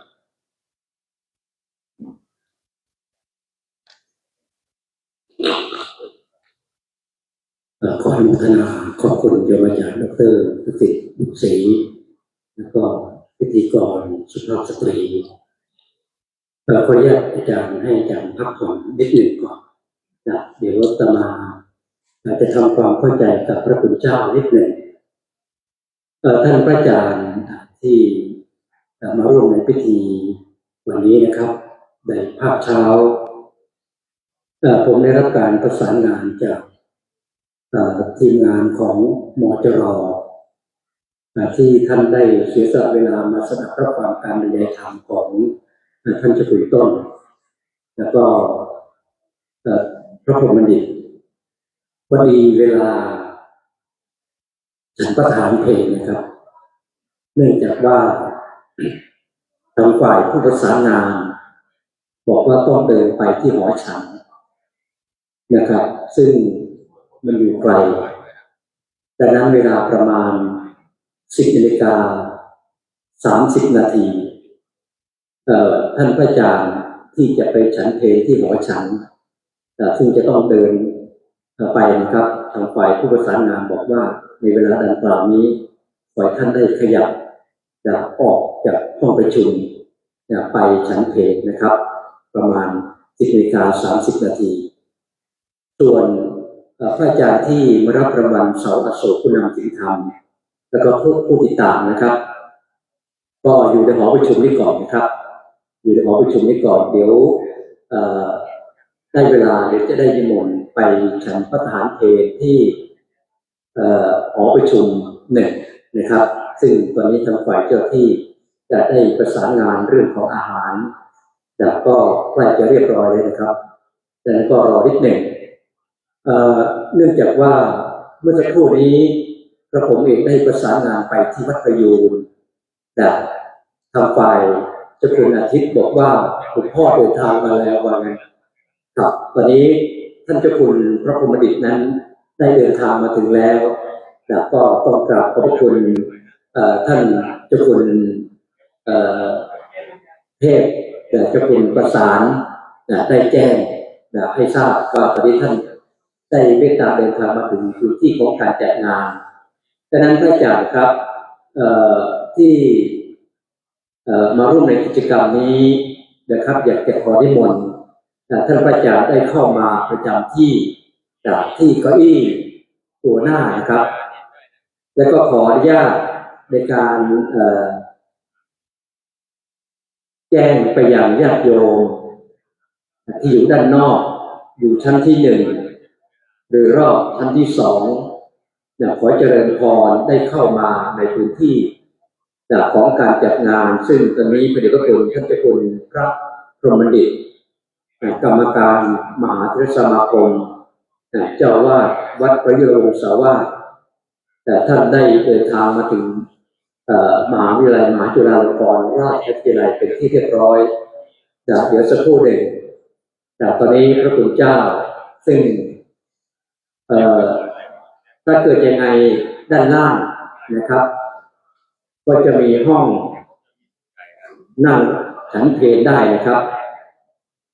สามารถนั่งฉันเพลได้ส่วนหนึ่งในส่วนหนึ่งทางฝ่ายเจ้าที่บอกว่าขอให้นิสิตจะไปที่หอฉันนะครับแต่ก็จะไม่เป็นไรนะครับท่านพระอาจารย์ที่อยู่ด้านนอกนะครับที่เดินทางมาในพิธีนี้จากที่มารับรางวัลแล้วก็ผู้ติดตามนะครับก็นิมนต์เข้ามาด้านในก่อนนะครับเพราะเวลาที่ได้หมายนั้นก็คือประมาณ 11:30 นาทีนะครับเดี๋ยวจะได้นำพาไปจะมีเจ้าหน้าที่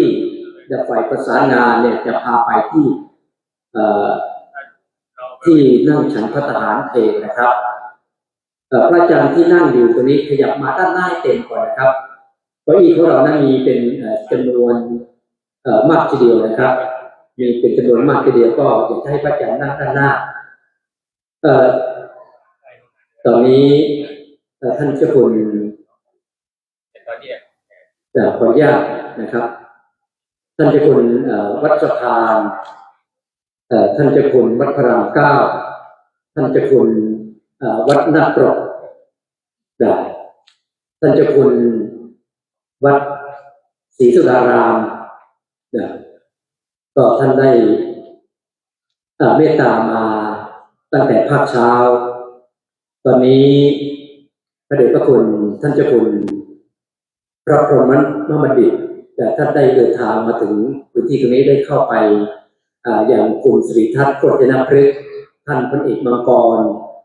แล้วก็คณะกรรมการของสมาคมผู้ทำคุณประโยชน์เพื่อพระพุทธศาสนาแห่งประเทศไทยก็มีคุณโยมตุ๊กตาก็อีกหลายท่านด้วยกันจากนี้ไปจะมอบหน้าที่นี้ให้กับโยมอาจารย์ดร.ประสิทธิ์บุตรศรีได้นำเข้าสู่พิธีการฟังการบรรยายธรรมจากพระเดชพระคุณท่านเจ้าคุณพระพรหมดิษฐ์สืบไปขอเจริญพรประเดี๋ยว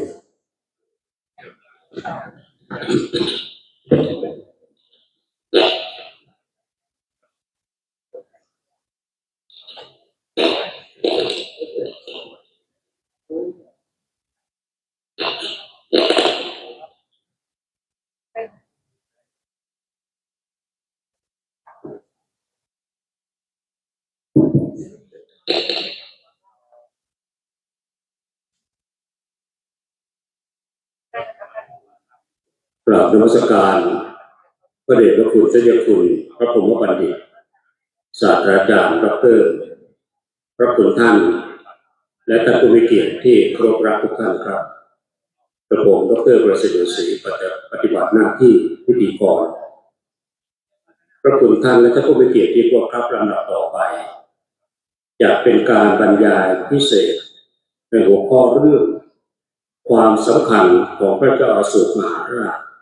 กับพระพุทธศาสนาและสถานการณ์พระพุทธศาสนาในปัจจุบันซึ่งวันนี้สมาคมผู้ทำคุณประโยชน์เพื่อพระพุทธศาสนาแห่งประเทศไทยโดยการนำของท่านพลเอกดร.ธงชัยเกื้อสกุลนายกสมาคมผู้ทำคุณประโยชน์เพื่อพระพุทธศาสนาแห่งประเทศไทยท่านดร.เสริมบุตรสุวรรณโรจน์ประธานคณะกรรมการจัดงานพร้อมด้วยคณะอุปนายกคณะกรรมการบริหารและภาคีเครือข่ายพุทธบริษัททุกภาคส่วนได้ร่วมกันจัดงานพิธีมอบรางวัลสารสูรผู้นำศีลธรรมประจำปีพุทธศักราช 2568 ขึ้นณมหาวิทยาลัยมหาจุฬาลงกรณราชวิทยาลัยและวันนี้ที่ประชุมได้รับความเมตตาอย่างสูงยิ่งจากพระมหาเถระผู้ซึ่งมีบทบาทสำคัญอย่างยิ่งในการเผยแผ่พระพุทธศาสนาในการบริหารกิจการคณะสงฆ์ในการทำหน้าที่เป็นผู้เชื่อมโยงระหว่างการเผยแผ่พระพุทธศาสนาทั้งในและต่างประเทศอย่างกว้างขวางกระผมขออนุญาตที่ประชุมแห่งนี้เพื่อนำเรียนประวัติโดยสังเขปของพระเดชพระคุณท่านเจ้าคุณพระพรหมบัณฑิตเพื่อให้ที่ประชุมได้รับทราบดังต่อไปนี้พระเดชพระคุณได้สำเร็จการศึกษาปริญญาธรรม9ประโยคขณะที่เป็นสามเณรเรียกว่าเป็นนาคหลวงสำเร็จการศึกษาพุทธศาสตร์บัณฑิตเกียรตินิยมอันดับหนึ่งสำเร็จการศึกษา MA MPhil แล้วก็ Diploma in French ตลอดถึง PhD Philosophy ขณะเดียวกันพระเดชพระคุณได้ทำหน้าที่ในสายการปกครองคณะสงฆ์โดยได้รับความไว้วางใจให้ปฏิบัติหน้าที่ที่สำคัญยิ่งเป็นคณะรัฐมนตรีของคณะสงฆ์คือกรรมการมหาเถรสมาคมเป็นเจ้าอาวาสพระประยุรวงศาวาสวรวิหารเป็นอุปนายกสภามหาวิทยาลัยมหาจุฬาลงกรณราชวิทยาลัยนอกจากนี้พระเดชพระคุณยังทำหน้าที่เป็นประธานกรรมการเผยแผ่พระพุทธศาสนาแห่งชาติและที่สำคัญยิ่งกว่านั้นพระเดชพระคุณยังนำหน้าที่อีกมากมายหลายตำแหน่งโดยเฉพาะอย่างยิ่งที่เป็นงานเกี่ยวกับเรื่องของการเผยแผ่พระพุทธศาสนาในฐานะที่พระเดชพระคุณเป็นประธานสภาสากลวันวิสาขบูชาโลก President of the International Council for the of Visakha และที่สำคัญยิ่งกว่านั้นอีกก็คือพระเดชพระคุณเป็นประธานสมาคมมหาวิทยาลัยพระพุทธศาสนานานาชาติ President of the International Association of Buddhist Universities ท่านผู้มีเกียรติที่เคารพครับพระเดชพระคุณดำรงตำแหน่งอธิการบดีของมหาวิทยาลัยมหาจุฬาลงกรณราชวิทยาลัย5สมัยบวกหนึ่งเป็นเวลา21ปีด้วยกันนะครับพระเดชพระคุณมีผลงานการประพันธ์หนังสือมากมายทั้งภาคภาษาไทยและภาคภาษาอังกฤษและสุดท้ายเมื่อไม่กี่วันที่ผ่านมาวันวิสาขบูชาโลกคือการประชุมวิสาขบูชาโลกครั้งที่20ที่ประเทศเวียดนามและที่ประเทศไทยพระเดชพระคุณก็ได้เมตตาและความไว้วางใจจากผู้นำชาวพุทธทั่วโลกให้เป็นประธานในการจัดการที่ยิ่งใหญ่สืบเนื่องต่อมาตั้งแต่ปีพุทธศักราช 2547-48 เป็นต้นมารวมกันแล้วก็หลายปีด้วยกันขอบคุณท่านและผู้มีเกียรติที่เคารพครับบัดนี้พระวิทยากรกิตติมศักดิ์ที่ได้เมตตาเดินทางมาถึงห้องประชุมแห่งนี้แล้วกระผมขออนุญาตที่ประชุมแห่งนี้ได้ถวายการต้อนรับพระเดชพระคุณท่านเจ้าคุณพระพรหมบัณฑิตศาสตราจารย์ดร.ได้โปรดเมตตาเพื่อบรรยายพิเศษในหัวข้อเรื่องความสำคัญของพระเจ้าอโศกมหาราชกับพระพุทธศาสนาและสถานการณ์พระพุทธศาสนาในปัจจุบันเป็นลำดับต่อไปขอกราบอาราธนาสาธุ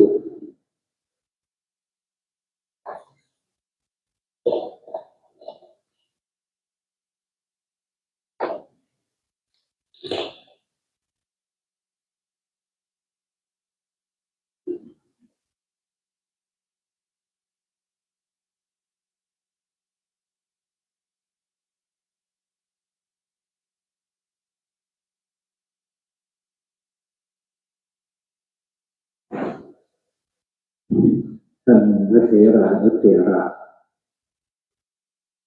ผู้บริหารคณาจารย์เจ้าหน้าที่นิสิตและผู้เข้ารับการอบรมในหลักสูตรพระธรรมทูตสายต่างประเทศมหาวิทยาลัยมหาจุฬาลงกรณราชวิทยาลัยมีท่านเจ้าคุณพระเทพวชิรสารบัณฑิตรองที่การบดีฝ่ายวางแผนและพัฒนาเป็นต้นเป็นประธาน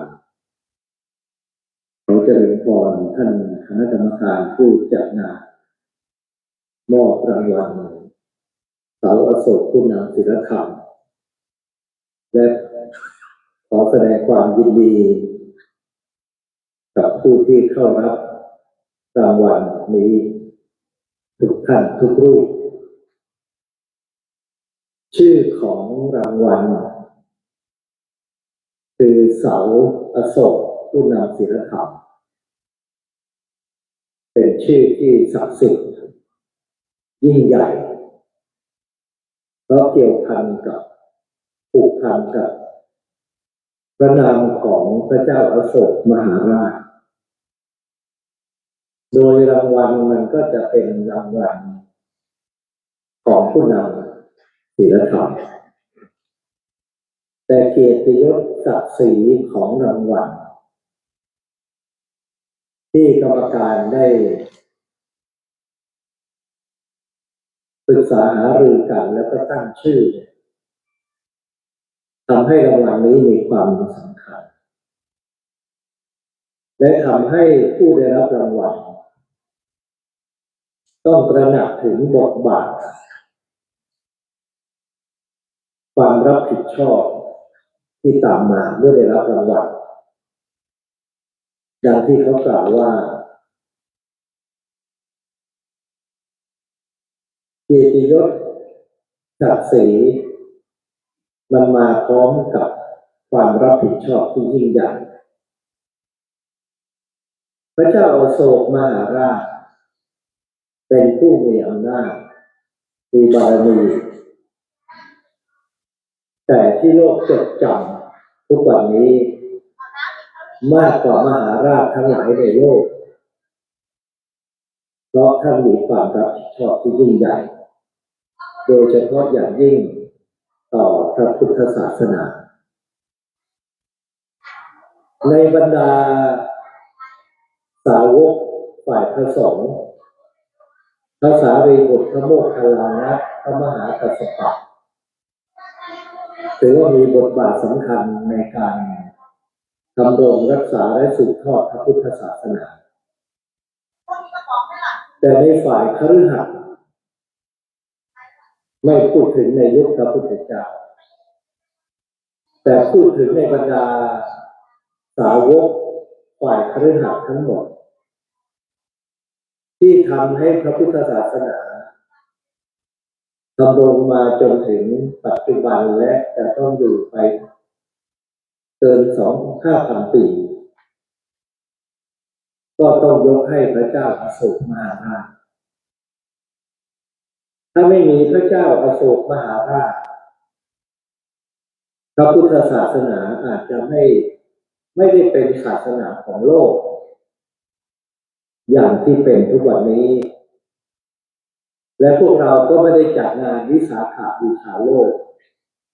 ตามมติที่สหประชาชาติได้ยกย่องพระพุทธเจ้าวันประสูติของพระพุทธองค์ที่เสด็จดำเนิน7-9และประกาศว่าอัคโคหัมสมิโลกัสสะเราเป็นเลิศในโลกเชษโถหัมสมิโลกัสสะเราเป็นผู้เจริญที่สุดในโลก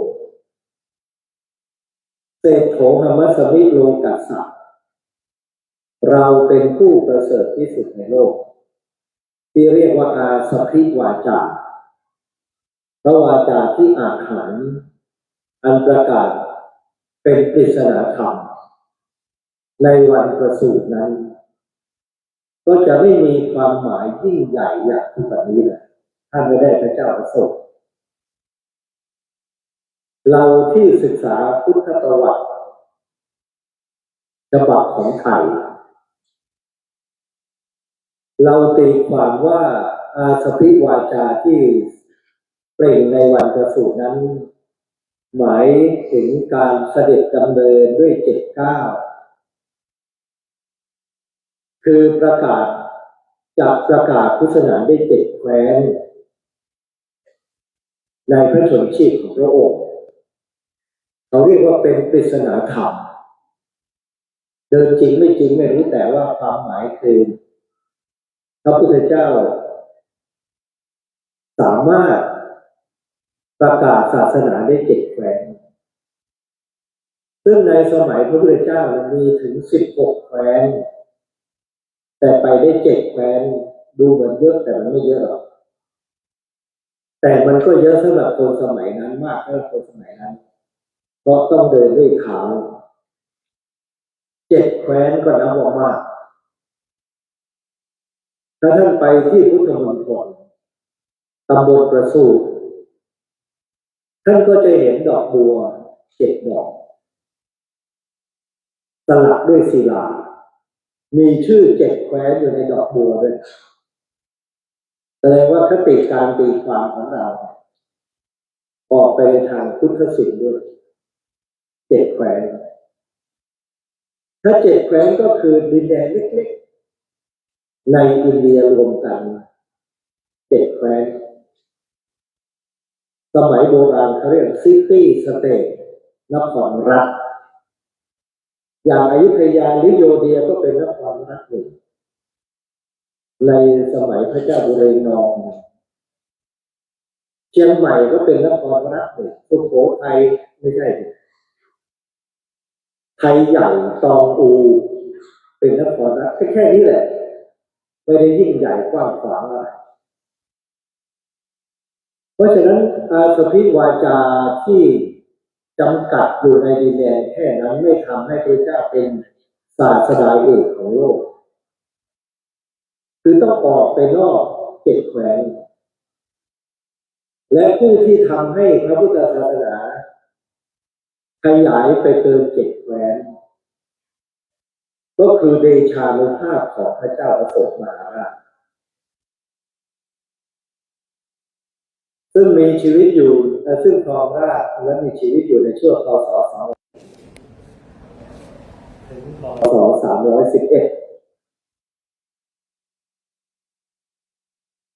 ในภาพนี้ก็คือส่งรถม้าในการทำศึกสงครามหรือในการเสด็จประพาสพระเจ้าอโศกมหาราช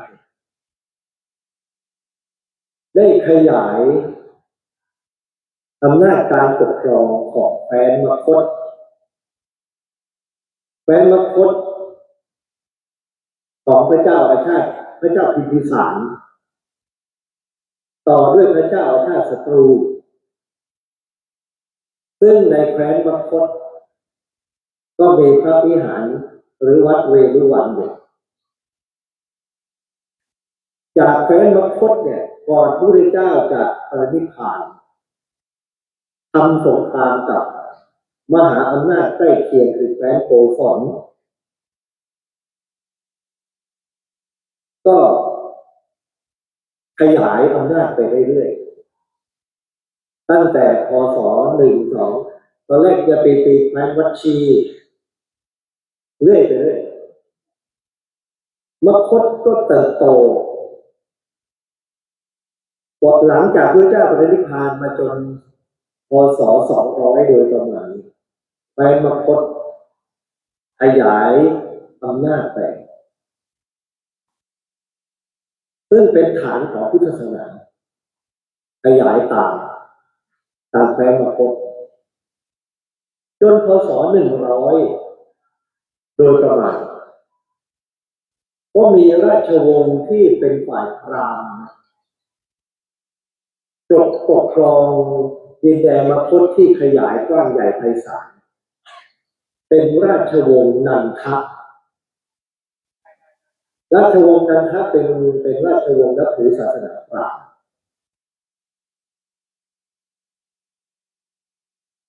แต่ราชวงศ์นันทะ เจอคู่แข่งคืออเล็กซานเดอร์มหาราชมหาราชที่ยกทัพจากกรีกเข้าเปอร์เซียมารบกับพระเจ้าโปริสหรือโปรุสของอินเดียแล้วในสุดถอยทัพไปประมาณพ.ศ. 100ถอยไม่ถอยกลับได้วางกำลังก็คือกษัตริย์ชาวกรีกปกครองดินแดนในภาคเหนือของอินเดียแถวอัฟกานิสถานปากีสถานทิ้งเอาไว้และกษัตริย์และอำนาจของกษัตริย์กรีกเหล่านี้มันท้าทายราชวงศ์นันทะของอินเดียที่ปกครองมาก่อนชายหนุ่มคนหนึ่งชื่อพระเจ้าจันทรพุทธก็ไปเรียนกลยุทธ์วิธีการจากกรีกกษัตริย์กรีกศึกษามารวบรวมกำลังเพื่อโค่นราชวงศ์นันทะโค่นราชวงศ์นันทะในช่วงก่อนพ.ศ. 200กษัตริย์ตั้งตัวเป็นกษัตริย์และสถาปนาราชวงศ์โมริยะในภาษาบาลีหรือเมาริยะในภาษาสันสกฤตก็คือพระเจ้าจันทรพุทธท้าทายอำนาจราชวงศ์นันทะลูกที่สลับนูนของท่านเสียในพระเจ้าจันทรพุทธนี่คือผู้สถาปนาราชวงศ์เมาริยะเป็นปู่ของพระเจ้าอโศกมหาราชมีศักดิ์เป็นปู่ตอนที่สู้กับราชวงศ์นันทะมีเกร็ดประวัติศาสตร์เล่าว่าใจร้อนรวบรวมกำลังเข้าล้อมเมืองของกษัตริย์นันทะในแคว้นมคธหวังจะเผด็จศึกแต่ความที่รีบร้อนเนี่ยบุกต้นเมืองเขาก็โดนตีโต้ทั้งตรวจร้อนตายร้อนทั้งธนูอะไรต่างทหารตกกำแพงทหารฝ่ายข้าศึกของเขาเนี่ยจันทรพุทธทำให้แตกยักย้ายพ่ายจากแกไม่เป็นขบวนท้อพระไทยพระเจ้าจันทรพุทธก็หนีไปตามลำพังพระองค์เดียวหมดกำลังใจไปบรรทมอยู่ที่กองฟางริมบ้านของชาวนาตอนโพลเพลตอนเย็นได้ยินเสียงคนต้มอาหารฝันลอยหิวเหมือนกันแต่กินไม่ลงแพ้หน่อยแล้วสักพักได้ยินเสียงเด็กมันร้องลูกร้องแม่ก็เลยด่าลูกไอ้โง่ใครขอกินขนมเบื้องร้อนตรงกลางนะปากพองสิเขาต้องกินที่ชายคอไอ้ตรงกลางมันพองมันหนาร้อนเขาต้องกินที่ชายคอขนมเบื้องซึ่งมันบางมันเย็นเร็วกินก่อนที่ริมขอบขนมเบื้องแล้วค่อยกินตรงกลางเองมันตะกุมตะตามปากมันก็พองสิโง่จริงๆจันทรพุทธได้ยินเสียงแม่ด่าเด็กเกิดโยนิโสมนสิการฟังแล้วเอามาคิดโดยแยกขายเรานี่ก็โง่เหมือนเด็กเนาะไอ้ตรงกลางร้อนมาเปลี่ยนนั้นเมืองใหญ่เมืองหลวงเขาอยู่ใจร้อนไปยึดเมืองก็แพ้สิทำไมไม่ล้อริมล้อตรงขอบเมืองชายแดนไปก่อนก็ค่อยร้อนหน่อยแล้วค่อยตีเมืองหลวงทีหลังล้อให้เขาหมดเสบียงก่อน ก็เลยเกิดยุทธการได้จากแม่ด่าเด็กนี่แหละจันทรพุกได้แนวคิดยุทธศาสตร์เรื่องป่าล้อมเมืองก็ไปประชุมนุมนายทหารแล้วกลับมาตีสำเร็จชนะสถาปนาราชวงศ์เมารยะซึ่งที่เมืองหลวงชื่อปาตลีบุตรในแคว้นมคธเดิมแล้วก็ขยายอาณาเขตไปอันนี้คือแผนที่อินเดียมันจะเป็นอย่างนี้จากปาตลีบุตรอยู่แถวนี้ขยายไปจะเห็นได้ว่ามันไปติดกับพวกกษัตริย์กรีกนะปัญจาบอย่างตักกศิลาเนี่ยอันธาระที่กษัตริย์กรีกเมนันเดอร์หรือไม่ดีถ้ามันพยายามไม่ดีก็อยู่แถวๆตอนนั้นยังเป็นอาณาจักรเดียวกันเขายังไม่นับถือพระพุทธศาสนาพระเจ้าจันทรพุกไม่ได้นับถือพุทธศาสนายังเป็นอาณาจักรพราหมณ์อยู่หมดจากพระเจ้าจันทรพุกพระราชโอรสคือพระเจ้าพิมพิสารขึ้นครองราชย์เป็นองค์ที่สองพิมพิสารมีราชโอรสหลายพระองค์หนึ่งในนั้นคืออโศกเจ้าชายอโศกมีพี่น้อง101 องค์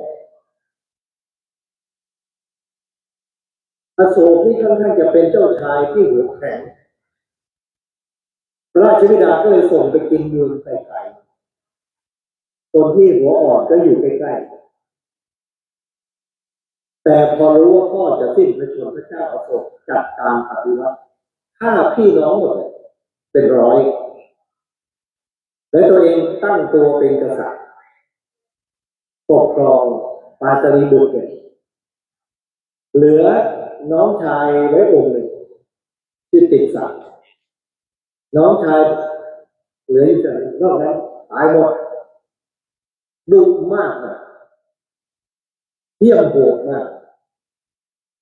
พอขึ้นครองราชย์ก็รบตะลุยยึดดินแดนในอินเดียเนี่ยที่ยังไม่ได้ยึดเลยชมพูทวีปสมัยปิดาปู่ทำไว้แค่นี้อโศกลบเห็นไหมจักรวรรดิเมารยะของอโศกเนี่ยยิ่งใหญ่มากเกือบชมพูทวีปเกือบทั้งหมดที่เป็นอินเดียปากีสถานบางประเทศในปัจจุบันยกเว้นตอนใต้นิดเดียวยกเว้นตอนใต้ใกล้ๆศรีลังกาในการลบใช้สงคราม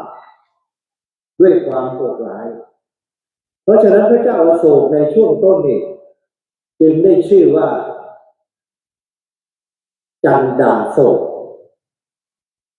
พระเจ้าอโศกผู้ดุร้ายฆ่าพี่น้องยึดครองแคว้นต่างๆด้วยกำลังแล้วทำไมมาหยุดอยู่ที่ภาคใต้ประเทศไม่ไปต่อทั้งที่ลบภาคเหนือจะหมดต่ออีกนิดเดียวมันก็หมดภาคใต้นะก็เพราะว่าตอนที่ลบมาภาคใต้ไปเจอแคว้นหนึ่งชื่อแคว้นกาลิงคัสอยู่ทางใต้เนี่ยแคว้นกาลิงคัสเนี่ย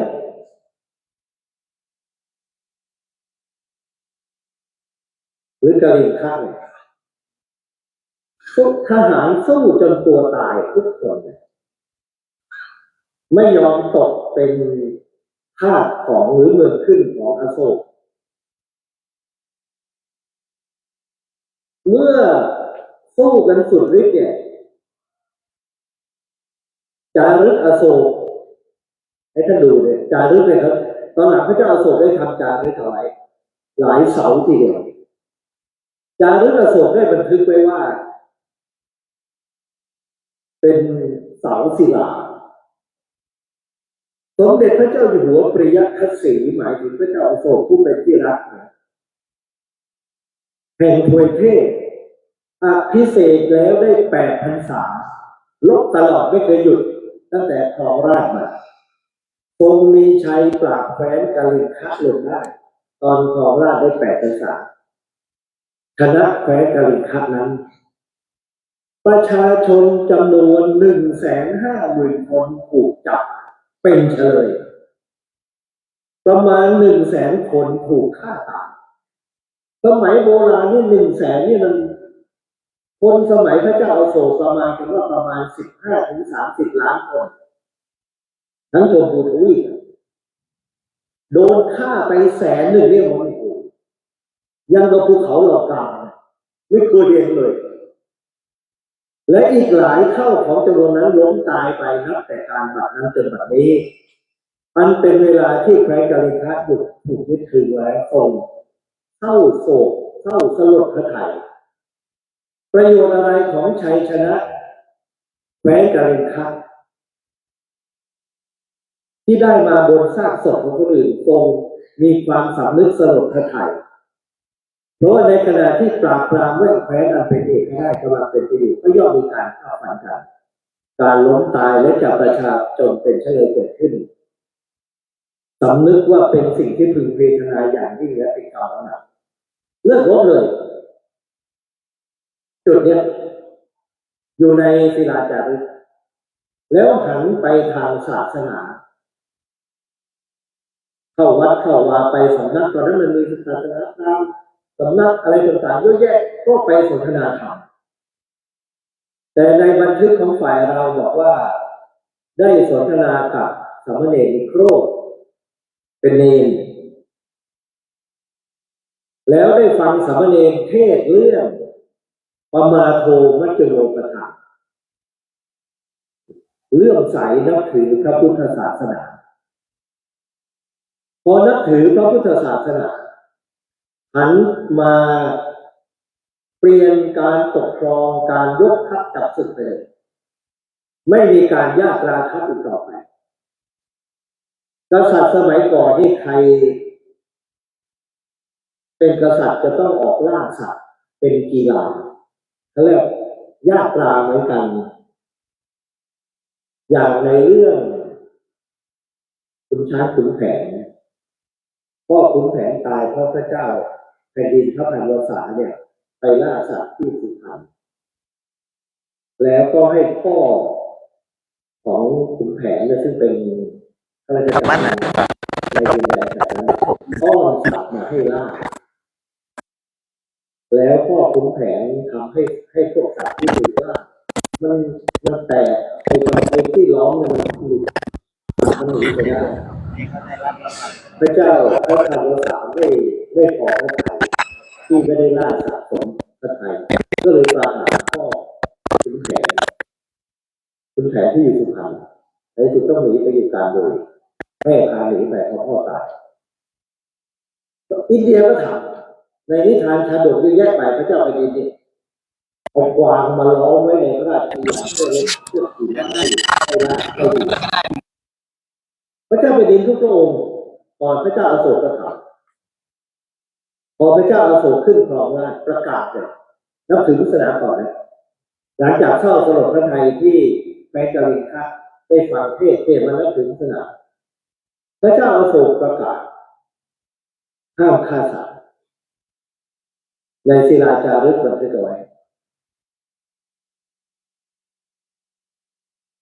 แล้วก็การท่องเที่ยวเพื่อหาความสำราญในการล่าสัตว์ให้ยุติให้เปลี่ยนเป็นธรรมยาตราคือยกขบวนไปตามสังเวชนียสถานตำบลประสูติตรัสรู้พระนิพพานอะไรต่างเนี่ยพระเจ้าอโศกไปไหว้พระแทนเปลี่ยนหน้ามือเป็นหลังมือตอนนั้นอภิเษกได้10 พรรษาแสดงว่าหลังกาลิงคะได้2 ปีก็ธรรมยาตราไปสู่พุทธคยาสัมโพธิเนี่ยตำบลตรัสรู้แล้วก็ธรรมยาตราไปที่อื่นจนสังเวชนิสานครบ เสด็จไปที่ไหนก็ตั้งเสาอโศกขึ้น เสาศิลา เสาอโศกเนี่ยนอกจากเป็นคุณูปการแก่พุทธศาสนาอย่างใหญ่หลวงตำบลประสูติตรัสรู้ปรินิพพานคือเป็นหลักฐานทางโบราณคดีให้ชาวโลกทุกวันนี้ผ่านมา205 ปี2,500 ปี มีหลักฐานยืนยันว่าพระพุทธเจ้าเป็นบุคคลที่มีตัวตนจริงในประวัติศาสตร์ถ้าไม่มีเสาพระเจ้าอโศกนี่นะหลายคนอาจจะบอกว่าพระพุทธเจ้าเนี่ยไม่มีตัวตนจริงเพราะฉลาดเกินไม่น่าเชื่อว่าคนจะฉลาดขนาดนี้ในพระไตรปิฎกท่านไปดู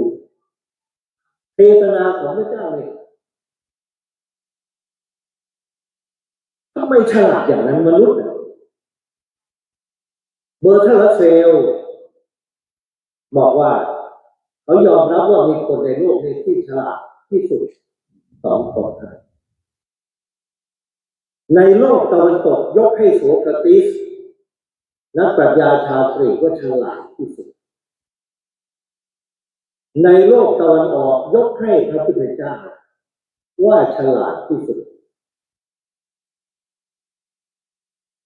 เวลาโสเคราติสไปโต้วาทีที่ไหนลูกศิษย์ชื่อเพโตรจะบันทึกเอาไว้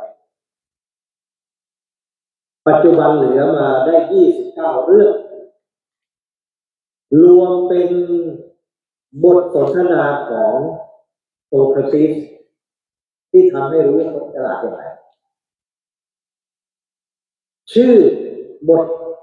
ทรวมบทสนทนานี้ว่า Dialogues of Plato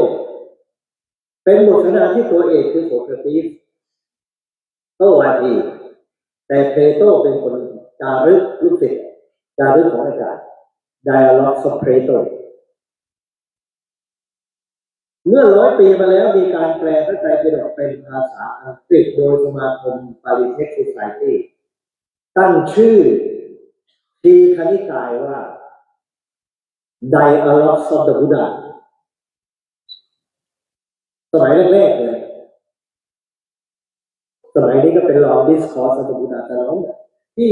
เบอร์ท่านเราเซียเขาได้อ่านแต่เขาอ่าน Dialogues of the Buddha ต้องอ่านจริงๆคนฉลาดอย่างนี้2 คนในโลกโสเคราติสมีเพโตรบันทึกหลักฐานแต่พระพุทธเจ้านอกจากจะมีพระไตรปิฎกบันทึกเป็นหลักฐานแต่ฉลาดเกินมนุษย์แล้วยังมีหลักฐานทางโบราณคดีก็คือเสาศิลาพระเจ้าอโศกว่าซึ่งเกิดขึ้นหลังจากเขามีชีวิตหลังยาวแค่200 กว่าปียืนยันว่าพระพุทธเจ้ามีตัวตนจริงๆประสูติตรงนี้ตรัสรู้ตรงนี้แสดงธรรมเทศนาตรงนี้ปรินิพพานตรงนี้เป็นหลักฐานเป็นคุณูปการอย่างยิ่งต่อพระพุทธศาสนาตรงนี้ประการหนึ่งเพราะฉะนั้นสังเวชนียสถาน4 ตำบลที่พระเจ้าอโศกได้ทำศิลาจารึกไว้และที่อื่นทำให้เรารู้ประสูติตรัสรู้แสดงธรรมเทศนาและก็ปรินิพพานที่อัศจรรย์ก็คือว่าพระองค์ไม่ได้ทำเฉพาะตำบล4 ตำบลทำศิลาจารึกไปทั่วอินเดียสมัยนั้นจารึกอะไรเอาคำสอนของพระเจ้าในพระไตรปิฎกและขบวนของพระองค์เองอยากประกาศอะไรก็ใส่เข้าไปถือว่าเป็นนวัตกรรมที่ทันสมัยที่สุดในสมัย 2,300 ปีที่แล้ว2,300 ปี 2,200 ปีที่ผ่านมาเทียบเท่ากับอินเทอร์เน็ตสมัยนี้เลย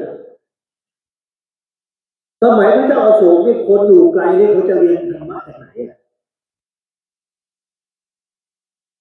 มันไม่มีทางเลยนะถ้าไม่มีเสาอโศกเนี่ยกระจายเป็น25 เสาที่วัดกันได้มันคืออินเทอร์เน็ตนะท่านล้ำสมัยมากแล้วเผยแผ่พุทธศาสนาไปทางเสานี่แหละนี่คือนวัตกรรมเป็น innovation ในการเผยแผ่พุทธศาสนา ของพระเจ้าอโศกยังไม่นับเรื่องการส่งสมณทูตอีกนะสมณทูตและจากที่ทำเสาอโศก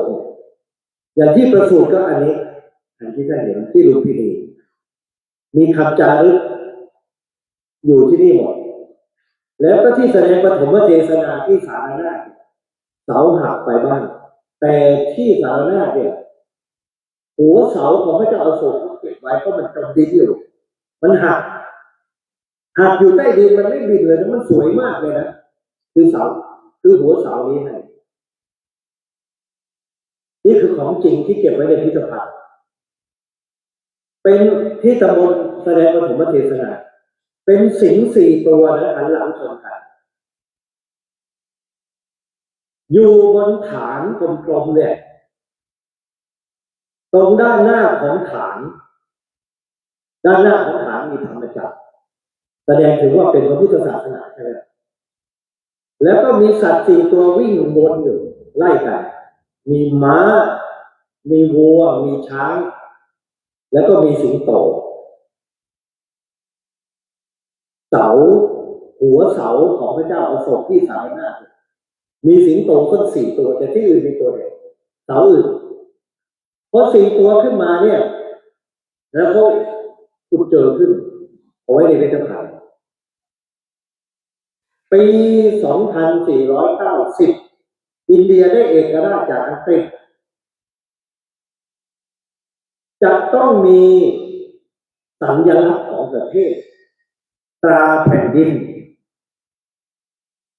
ยาวหาราเนรูนายกรัฐมนตรีคนแรกของอินเดียที่ได้เอกราชเลือกหัวเสาพระเจ้าอโศกเป็นตราแผ่นดินของอินเดียใช้มาจนปัจจุบันนี้เขาประทับใจในพระเจ้าอโศกมาก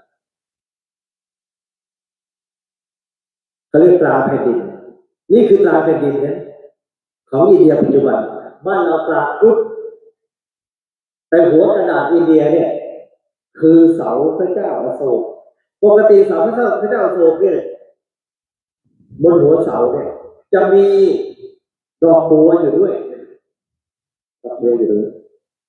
แต่ตราแผ่นดินตัดดอกบัวออกนั่นเองแล้วเขียนภาษาสันสกฤตตรงนี้ว่าสัตยเมวะชยเตความจริงเท่านั้นที่ชนะเป็นสโลแกนของอินเดียปัจจุบันและก็มีเสาหัวเสาพระเจ้าอโศกที่สารนาถเป็นตราแผ่นดินของอินเดียแล้วธงชาติของอินเดียธงชาติของอินเดียท่านดูตรงนี้จะมีธรรมจักรที่หัวเสาพระเจ้าอโศกด้วยอินเดียเป็นประเทศอะไรกันแน่แต่เขาถือว่าพระเจ้าอโศกเป็นคนอินเดียกันละกันแต่คนอินเดียนับถือมากมีธรรมจักรอยู่ในธรรมจักรไทยของพระเจ้าอโศกนั้นอยู่ในกลางกรุงยิ่งใหญ่ขนาดไหนพระเจ้าอโศกมหาราชพระเจ้าอโศกมหาราชในแง่ของโบราณคดีสำหรับชาวพุทธเนี่ยได้สร้างสิ่งที่เกี่ยวกับเจดีย์4 ประการให้กับพระพุทธศาสนาให้เราได้กราบไหว้บูชาเจดีย์แปลว่าสิ่งที่ควรเคารพบูชาแผ่พระเจ้าจักชิตพันติเจดียังเมื่อพระเจ้าประนิพพานไปแล้วเนี่ยถ้าเราคิดดูสมัยพระพุทธองค์ไม่มีพุทธรูปทุกวันนี้กว่าจะสร้างต้องมาสมัยพระเจ้าเมนันเดอร์มหาราชกษัตริย์ชาวกรีกที่มาโต้วาทีกับพระนาคเษนและท่านถึงขนาดจึงสร้างพระรูปเมื่อพ.ศ. ประมาณ 400 สมัยพระเจ้าอโศกไม่มีพระรูปแต่พระเจ้าอโศกก็สร้างสิ่งเคารพบูชาแทนพระเจ้าไว้4 อย่าง หนึ่งธาตุเจดีย์คือที่บรรจุพระบรมสารีริกธาตุสองบริโภคเจดีย์คือสิ่งที่เคารพบูชาอันได้แก่สิ่งที่พระเจ้าทรงใช้สอยสามธรรมเจดีย์คือประมวลคำสอนของพระเจ้าและสี่อุเทสิกะเจดีย์สัญลักษณ์แทนที่เจาะจงไปถึงพระพุทธเจ้าสี่อย่างนี้พระเจ้าทรงทำอะไรไว้เป็นแบบอย่างหนึ่งสถูปสารจิตที่พระเจ้าอโศกออกแบบทำให้เป็นต้นแบบของเจดีย์ซึ่งบรรจุพระบรมสารีริกธาตุของพระเจ้าพระเจ้าอโศกเริ่มเจดีย์เอาไว้จนทุกวันนี้เรายังเห็นอยู่ต้องพูดเจดีย์สารจิตนะอันนี้ตัวอย่างพระธาตุเจดีย์ยังไม่นับเจดีย์ 84,000 องค์ทั่วชมพูทวีปที่พระเจ้าอโศกให้สร้างเอาไว้พร้อมกันสองบริโภคเจดีย์ที่พระเจ้าใช้สอยและพระเจ้าอโศกรักที่สุดคือต้นศรีมหาโพธิ์ที่ตำบลตรัสรู้รักขนาดไหนล่ะท่านชนิดไปกินไปนอนอยู่ใต้ต้นโพนั้นไม่กลับวังเลยอ่ะไปสวดมนต์อยู่นั่นทั้งวันทั้งคืนพระเจ้าอโศกเนี่ยรักต้นศรีมหาโพธิ์เจ้าศรีมหาโพธิ์เป็นที่พระเจ้าใช้สอยตรัสรู้เหมือนพระคันธกุฎีนั่นแหละหรือบาทจีวรแต่บาทจีวรไม่เหลือแล้วหรือต้นโพพระเจ้าอโศกไปบรรทมอยู่ที่นั่นใต้ต้นโพจนนางสนมหรือว่ามเหสีองค์ที่สี่นะอิจฉาต้นโพนั่นอะไรกันนักหนาไม่กลับวังเลยจ้างคนเอายาพิษไปใส่ต้นโพเอาอะไรต่างๆที่ไม่ดีต้นโพตายต้นโพสมัยพระเจ้าตายในสมัยพระเจ้าอโศกเนี่ยต้นที่หนึ่งพระเจ้าอโศกเสียพระทัยมากเมื่อต้นโพตายพระเจ้าอโศกทำยังไงไม่ยอมไปไหนเลยอยู่ตรงนั้นเอาน้ำนมมาราดเอาน้ำมารดหลังจะให้หน่อต้นโพมันขึ้นมาถ้าไม่ขึ้นขอตายตรงนี้แล้วหน่อพระศรีมหาโพธิ์มันก็งอกขึ้นมาพอหน่องอกขึ้นมาก็ทีนี้เราทำรั้วล้อมเลยอย่างนี้เลยดูแลอย่างดีอยู่มาได้หลายร้อยปีก็โดน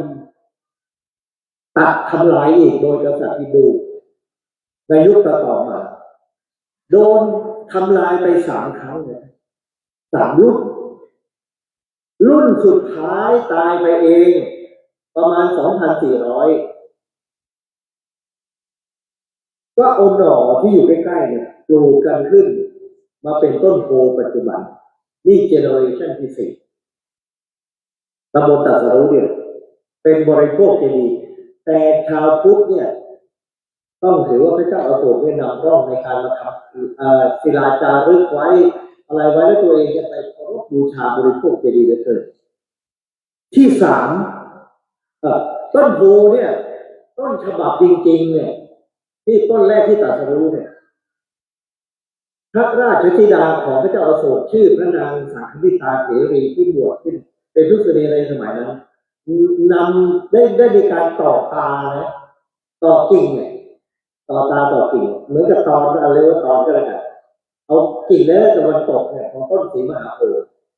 ใส่กระถางไปลังกาลงเรือไป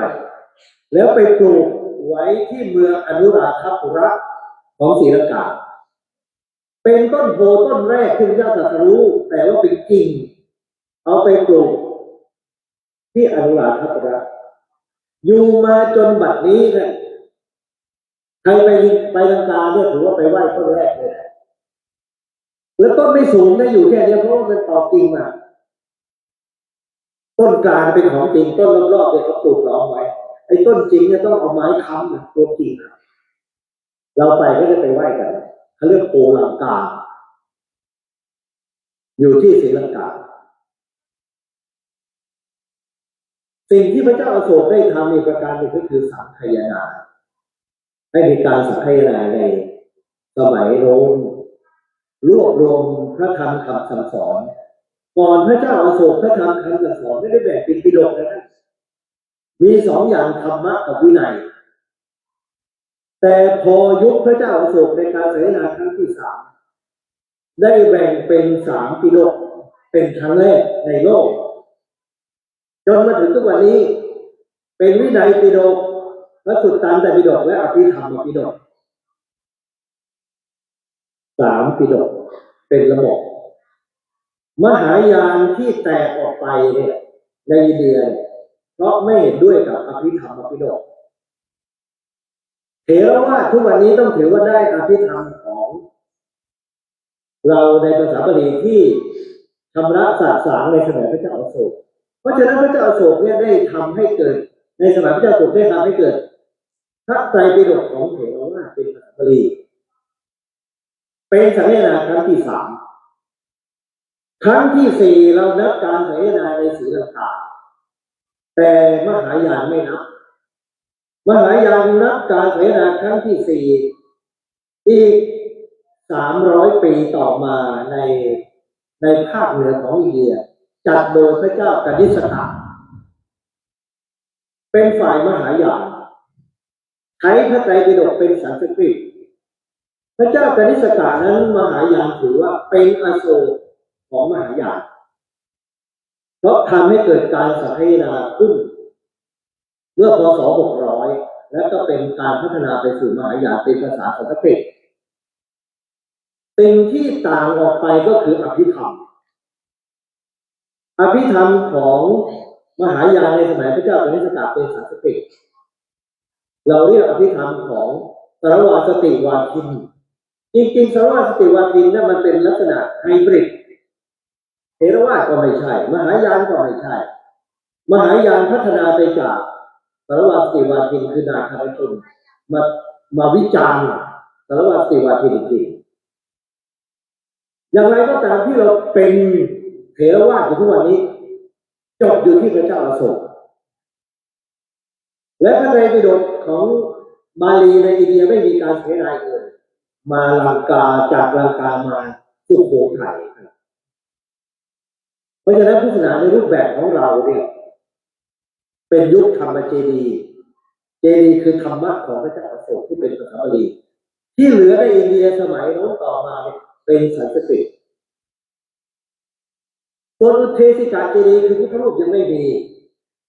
เจดีย์สันจิได้ทำพระพุทธเจ้าไว้เป็นรูปธรรมจักรรอบๆนี่คือบริษัทสี่พุทธบริษัทสี่เทวดาแล้วทำไมเป็นธรรมจักรก็เพราะว่าพระพุทธเจ้าเป็นพระเจ้าจักรพรรดิแห่งธรรมจักรพรรดินี่หมุนไปทั่วโลกด้วยรัตนจักรไปที่ไหนยึดครองที่นั่นจักรพรรดิชาวโลกพระพุทธเจ้าก็เป็นจักรพรรดิแต่จักรพรรดิโดยธรรมธรรมจักรหมุนไปที่ไหนก็ตามเป็นสาวกของพระเจ้าหมดเพราะฉะนั้นในสมัยพระเจ้าอโศกที่เจดีย์สันจิจึงทำเป็นธรรมจักรพุทธศาสนาหมุนมาโดยผ่านพระโสดอุตระมาที่มอญนครปฐมทำรูปแบบการแสดงปฐมเทศนาก็เป็นธรรมจักรแล้วก็มีกวางหมอกยังไม่ทำก็รูปเดียวซ้ำไปอิทธิพลจากพระเจ้าอโศกนั่นเองเจดีย์ปัจจุบันอุเทศิกาเจดีย์เราทำเป็นพุทธรูปเป็นรอยพุทธบาทกันธาตุเจดีย์คือพระบรมสารีริกธาตุ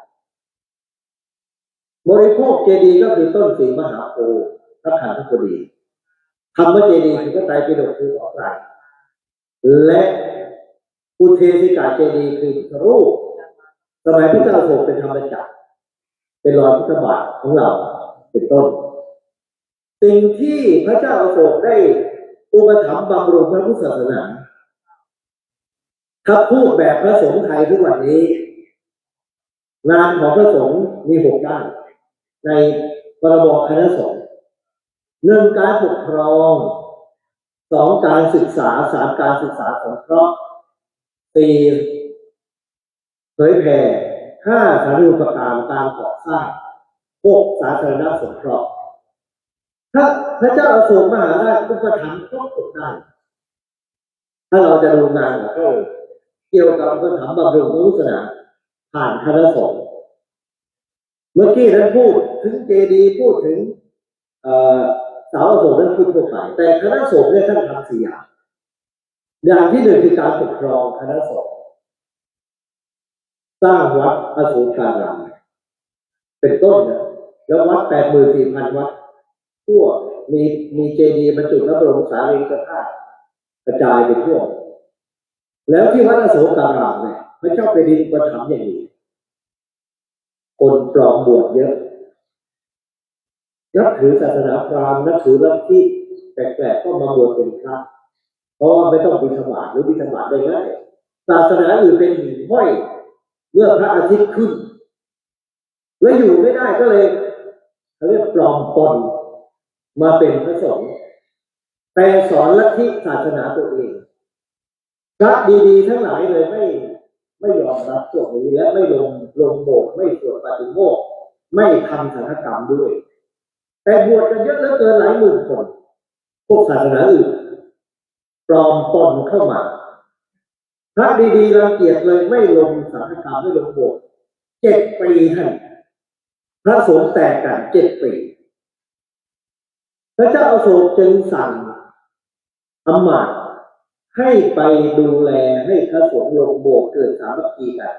เพราะว่าพระแตกกันโยมก็แตกกันทำยังไงที่จะให้พระเนี่ยลงโบสถ์อำมาตย์คนนี้ก็คิดว่าพระเจ้าอโศกคงใช้กำลังแบบจันดาโศกรู้ไหมว่าท่านเป็นธรรมาโศกแล้วพอเป็นจันดาโศกขึ้นมาไอ้ทหารที่เคยร่วมรบจับพระมานั่งเป็นแถวถามว่าท่านจะลงโบสถ์ร่วมกันกับทั้งวัดไหมไม่เจ้าวาดเลยนั่งอยู่แถวผมไม่มานั้นแหละ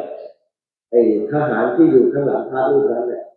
ยืนถือดาบอยู่ฟันฉับคอขาดเลยเหมือนปราบกบฏเนี่ยไม่ยอมรับหรือปราบกบฏได้ดาบระยะสิบลูกที่ 2ไม่ฟันฉับไล่มาเลยเพื่อเอาสงฆ์หลายกบฏเป็นแถวจนมาถึงพระอนุชาของพระเจ้าอโศกชื่อพระติสสะเถระบวชในพระศาสนาก็ถามแต่ยอมลงโบสถ์ร่วมกันไหมไม่ลงไอ้ทหารถือดาบไม่กล้าฟันเพราะเป็นอนุชาของพระเจ้าอโศกมาบวชทำไงถอยเลยทำได้สำเร็จมากราบทูลพระเจ้าอโศกเนี่ยไปติดที่พระอนุชาพระองค์นั้นไม่งั้นจะมาใช้ให้เกิดความสงบลงโบสถ์ด้วยกันพระเจ้าอโศกตกอกถามเนี่ยตกอกตายฉันให้เธอไปอุปถัมภ์บำรุงพระศาสนาให้พระสามัคคีนี่ไปฆ่าพระบาปไปจะมากินหัวเราสิทำผิดคำสั่งเกิดร้อนพระทัยขึ้นมาไปถามพระโยมบาปไหมเนี่ยอำมาตย์มาทำเกินคำสั่งฝ่ายหนึ่งก็บอกว่าไม่เจตนาไม่บาปอีกฝ่ายหนึ่งบอกบาปทำพระตาย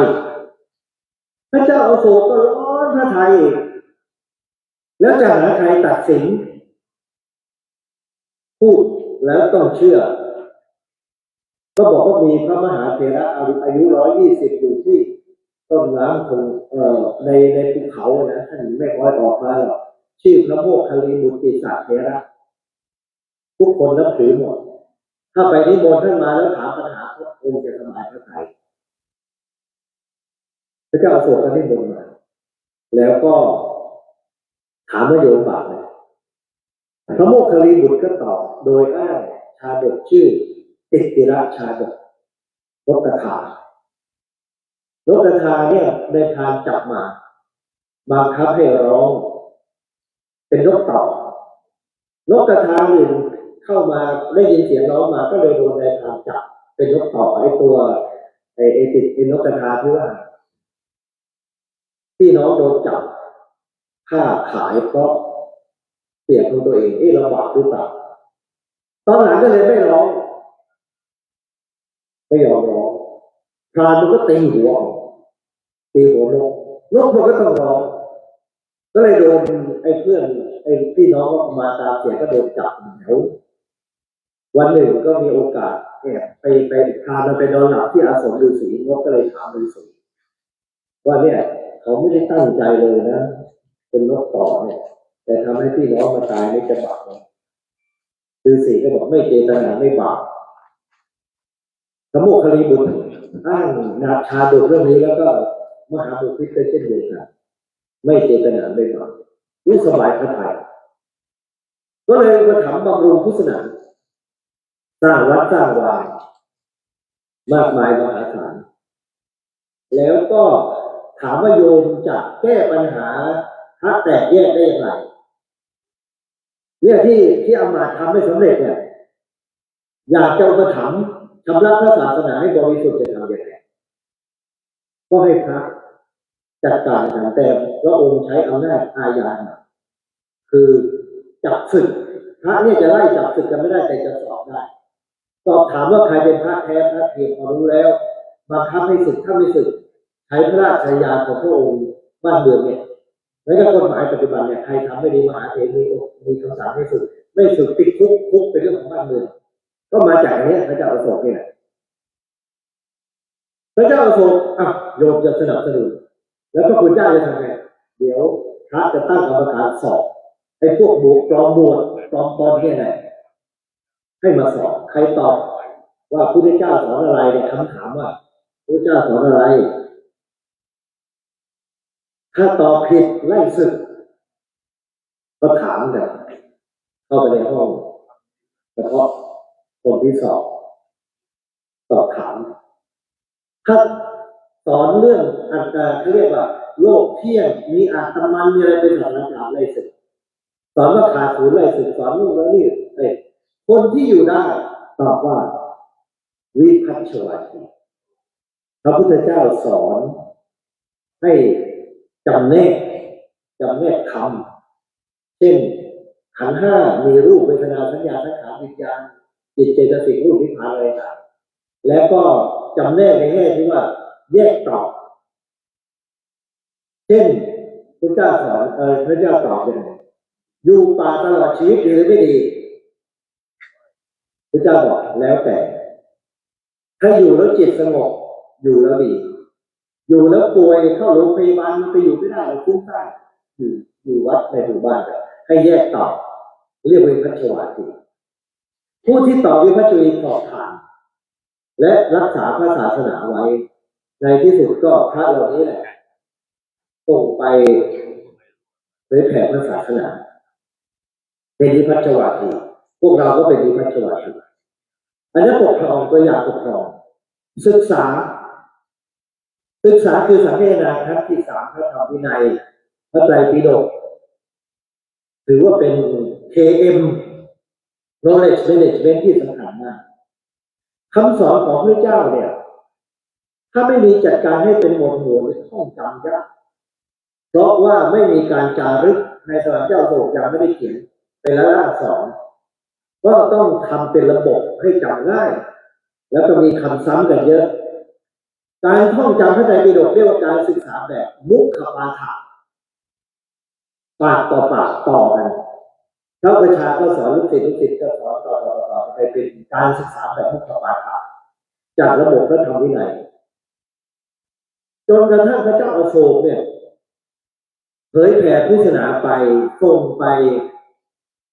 ที่ศรีลังกาจากปาตลีบุตรนี้ส่งมาสายหนึ่งมาที่ศรีลังกาพระไตรปิฎกไปอยู่ที่ศรีลังกาท่องกันไปจนพ.ศ. 430สมัยพระเจ้าพุทธคามณีอภัยจึงได้จารึกเป็นพระไตรปิฎกเป็นลายลักษณ์อักษรลงในคัมภีร์ลายหลังจากพระเจ้าปรินิพพานไปได้430 ปีโดยประมาณก็เป็นสายบาลีที่พระเจ้าอโศกได้สังเทนาไว้แล้วพระเจ้าอโศกได้ทำคุณูปการอย่างใหญ่หลวงคือทรงหัวหน้าพระธรรมทูตที่เป็นโอรสของพระองค์มาบวชพระมหินทะเถระและเป็นพระราชธิดามาบวชชื่อพระนางสังฆทิตานำพระพุทธศาสนาไปศรีลังกาแล้วก็เกิดจารึกพระไตรปิฎกกันขึ้นที่นั่นทรงพระธรรมทูตไป9 สายครับจากปาตลีบุตรเนี่ย ตอนแรกถ้าหากว่าในสมัยพระเจ้าก็จะเผยแผ่7 แคว้นแค่นี้ในสมัยพระเจ้าอโศกก็อาจจะอยู่ในอินเดียแต่นี่ออกไปถึงแคชเมียร์ออกไปถึงคันธาระไปกรีนแดนกรีกไปศรีลังกาแล้วก็มาสุวรรณภูมิซึ่งอยู่นอกอาณาเขตของพระเจ้าอโศกทำให้พุทธศาสนาเป็นศาสนาสากลออกนอกอินเดียคือศาสนาของโลกถ้าพระเจ้าอโศกไม่ส่งพระพุทธศาสนาส่งออกโดยพระธรรมทูตพระพุทธศาสนาทุกวันนี้จะต้องแข่งกับอินเดียแข่งอยู่ในอินเดียกับศาสนาพราหมณ์แล้วถ้าแพ้ศาสนาพราหมณ์จะเป็นไง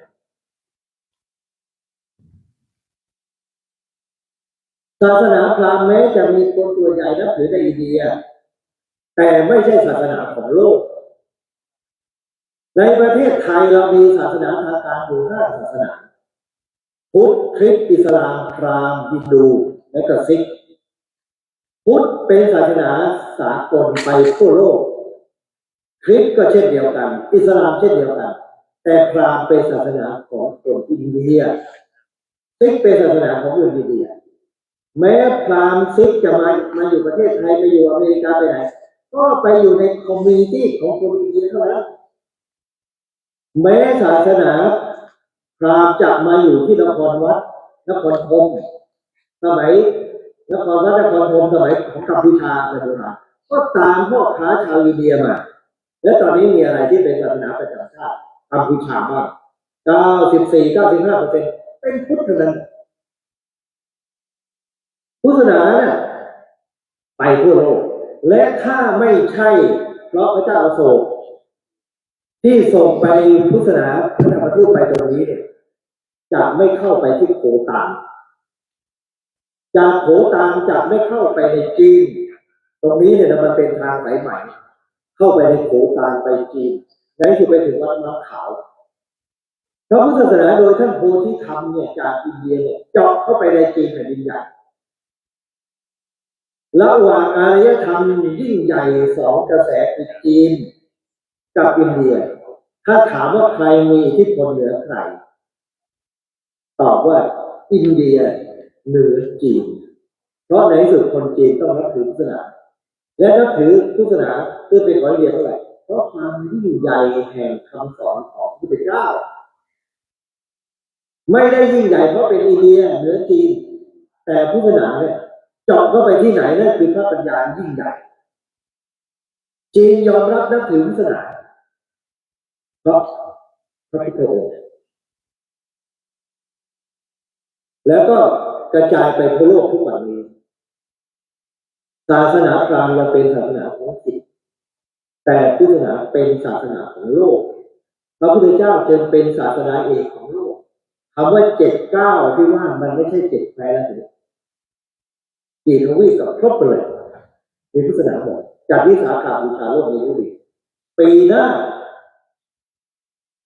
จีนแผ่นดินใหญ่ยอมให้วิสาขบูชาโลกไปจัดที่ประเทศจีนเป็นครั้งแรกเพราะตั้งแต่สหประชาชาติยอมรับมาว่าวิสาขบูชาเป็นวันสำคัญสากลของโลกเมื่อ20 ปีมาแล้วเราก็จัดกันอยู่ในหอประชุมจัดที่ UN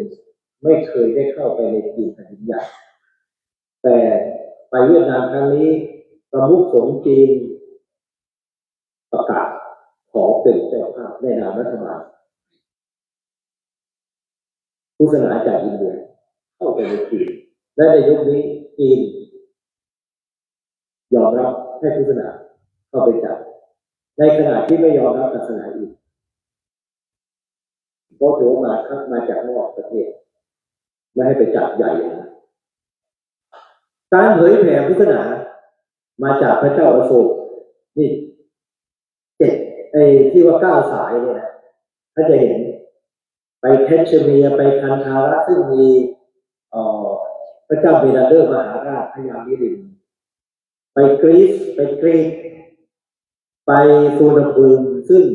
เป็นดินแดนตอนนั้นคนไทยยังไม่ได้มาเป็นดินแดนของมอญก็จะอยู่นครปฐมทวารวดีซึ่งต่อมาเป็นทวารวดี นครปฐมไปทางมอตมะนครปฐมมาลบบุรีลำพูนอะไรต่างเป็นดินแดนตัวลำพูนในสมัยนั้น แล้วก็ศรีลังกาเขาไม่เห็นพระเถระกับพระนางสังฆมิตาทางพุทธศาสนาเป็นศาสนาของโลกนอกจากนั้นพระเจ้าอโศกยังเผยแผ่พุทธศาสนาในอินเดียด้วยโดยอาศัยอินเทอร์เน็ตสมัยนั้นก็คือเสาอโศกสิ่งที่อยากจะให้ท่านผู้นำศีลธรรมได้น้อมเอาไปปฏิบัติคือประโยชน์คำพูดต่อนี้ในจารึกอโศกพระเจ้าอโศกจารึกไว้ว่าสมเด็จพระเจ้าอยู่หัวปิยทัศสีผู้เป็นที่รักแห่งประเทศไม่ทรงถือว่ายศหรือเกียรติที่ได้จะเป็นสิ่งที่นำมาซึ่งประโยชน์อันยิ่งใหญ่ได้เว้นแต่จะทรงปรารถนายศหรือเกียรติเพื่อความมุ่งหมายดังนี้ว่าทั้งในบัดนี้และในเบื้องหน้าของประชาชนทั้งหลายจงตั้งใจสดับฟังคำสอนธรรมะของข้าและจงปฏิบัติตามหลักความประพฤติในทางธรรมเพื่อประโยชน์อันนี้เท่านั้นสมเด็จพระเจ้าอยู่หัวปิยทัศสีผู้เป็นพระราชาจึงทรงปรารถนายศหรือเกียรติยศลาภเกียรติมีไว้เพื่อเผยแผ่ธรรมะสำหรับพระเจ้าอโศกในประเทศก็มีจารึกศิลาจารึกแพร่ไปทั่วต่างประเทศก็ส่งสมณทูตไปท่านทั้งหลายได้สาวอโศกไปทำไมตัวเองก็ต้องเป็นแบบอย่างของผู้มีศีลธรรมและช่วยกันขยายเผยแผ่ธรรมะทำประโยชน์แก่ชาวโลกดังที่พระเจ้าอโศกได้ทำการสาธุประการของพระเจ้าอโศกอุปถัมภ์เรื่องการก่อสร้างวัด84,000 วัดแต่ละวัดมีเจดีย์บรรจุพระสารีริกธาตุไปทั่วอินเดียแล้วก็พระเจ้าอโศกถามพระทั้งหลายว่าโยมสร้างวัดขนาดนี้เนี่ยถือว่าเป็นญาติของพระศาสนาหรือยังพระบอกว่าอย่างพระองค์ได้เป็นแค่ปัจจัยทายกคือถวายจตุปัจจัยแต่ยังไม่เป็นศาสนทายาทการเป็นทายาทแห่งพระศาสนาจะทำได้ยังไงเล่าพระเจ้าอโศกถามพระก็ถวายพระพรว่าพระองค์มีลูกก็ให้ลูกบวชมีพระโอรสให้โอรสบวชมีพระธิดาให้บวชเป็นภิกษุณีนั่นแหละจึงได้ชื่อว่าเป็นพระองค์จะได้เป็นทายาทพระศาสนาก็เป็นที่มาที่มอบให้พระโอรสคือพระมหินทเถระและพระธิดาคือพระนางสังฆมิตาได้บวชเป็นภิกษุณีและ2 องค์เนี่ย2 รูปเนี่ยนำพุทธศาสนาไปเผยแผ่ในศรีลังกาดังที่กล่าวมาพระเจ้าอโศกเสด็จไปรามคามในภาพเนื้อตามหาพระบรมสารีริกธาตุแต่อยู่ที่สามจิตพระเจ้าอโศกเลยเพื่อเอามาประจุในพระเจดีย์รวบรวมพระสารีริกธาตุข้อที่เรื่องการศึกษานี่รวมกันไปในศึกษาสงเคราะห์ข้อสุดท้ายการสาธารณสงเคราะห์สารูปการคือก่อสร้างสาธารณสงเคราะห์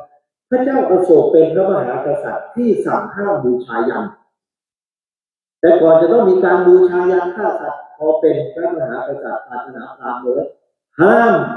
คนศาสนาพราหมณ์ฆ่าสัตว์บูชายัน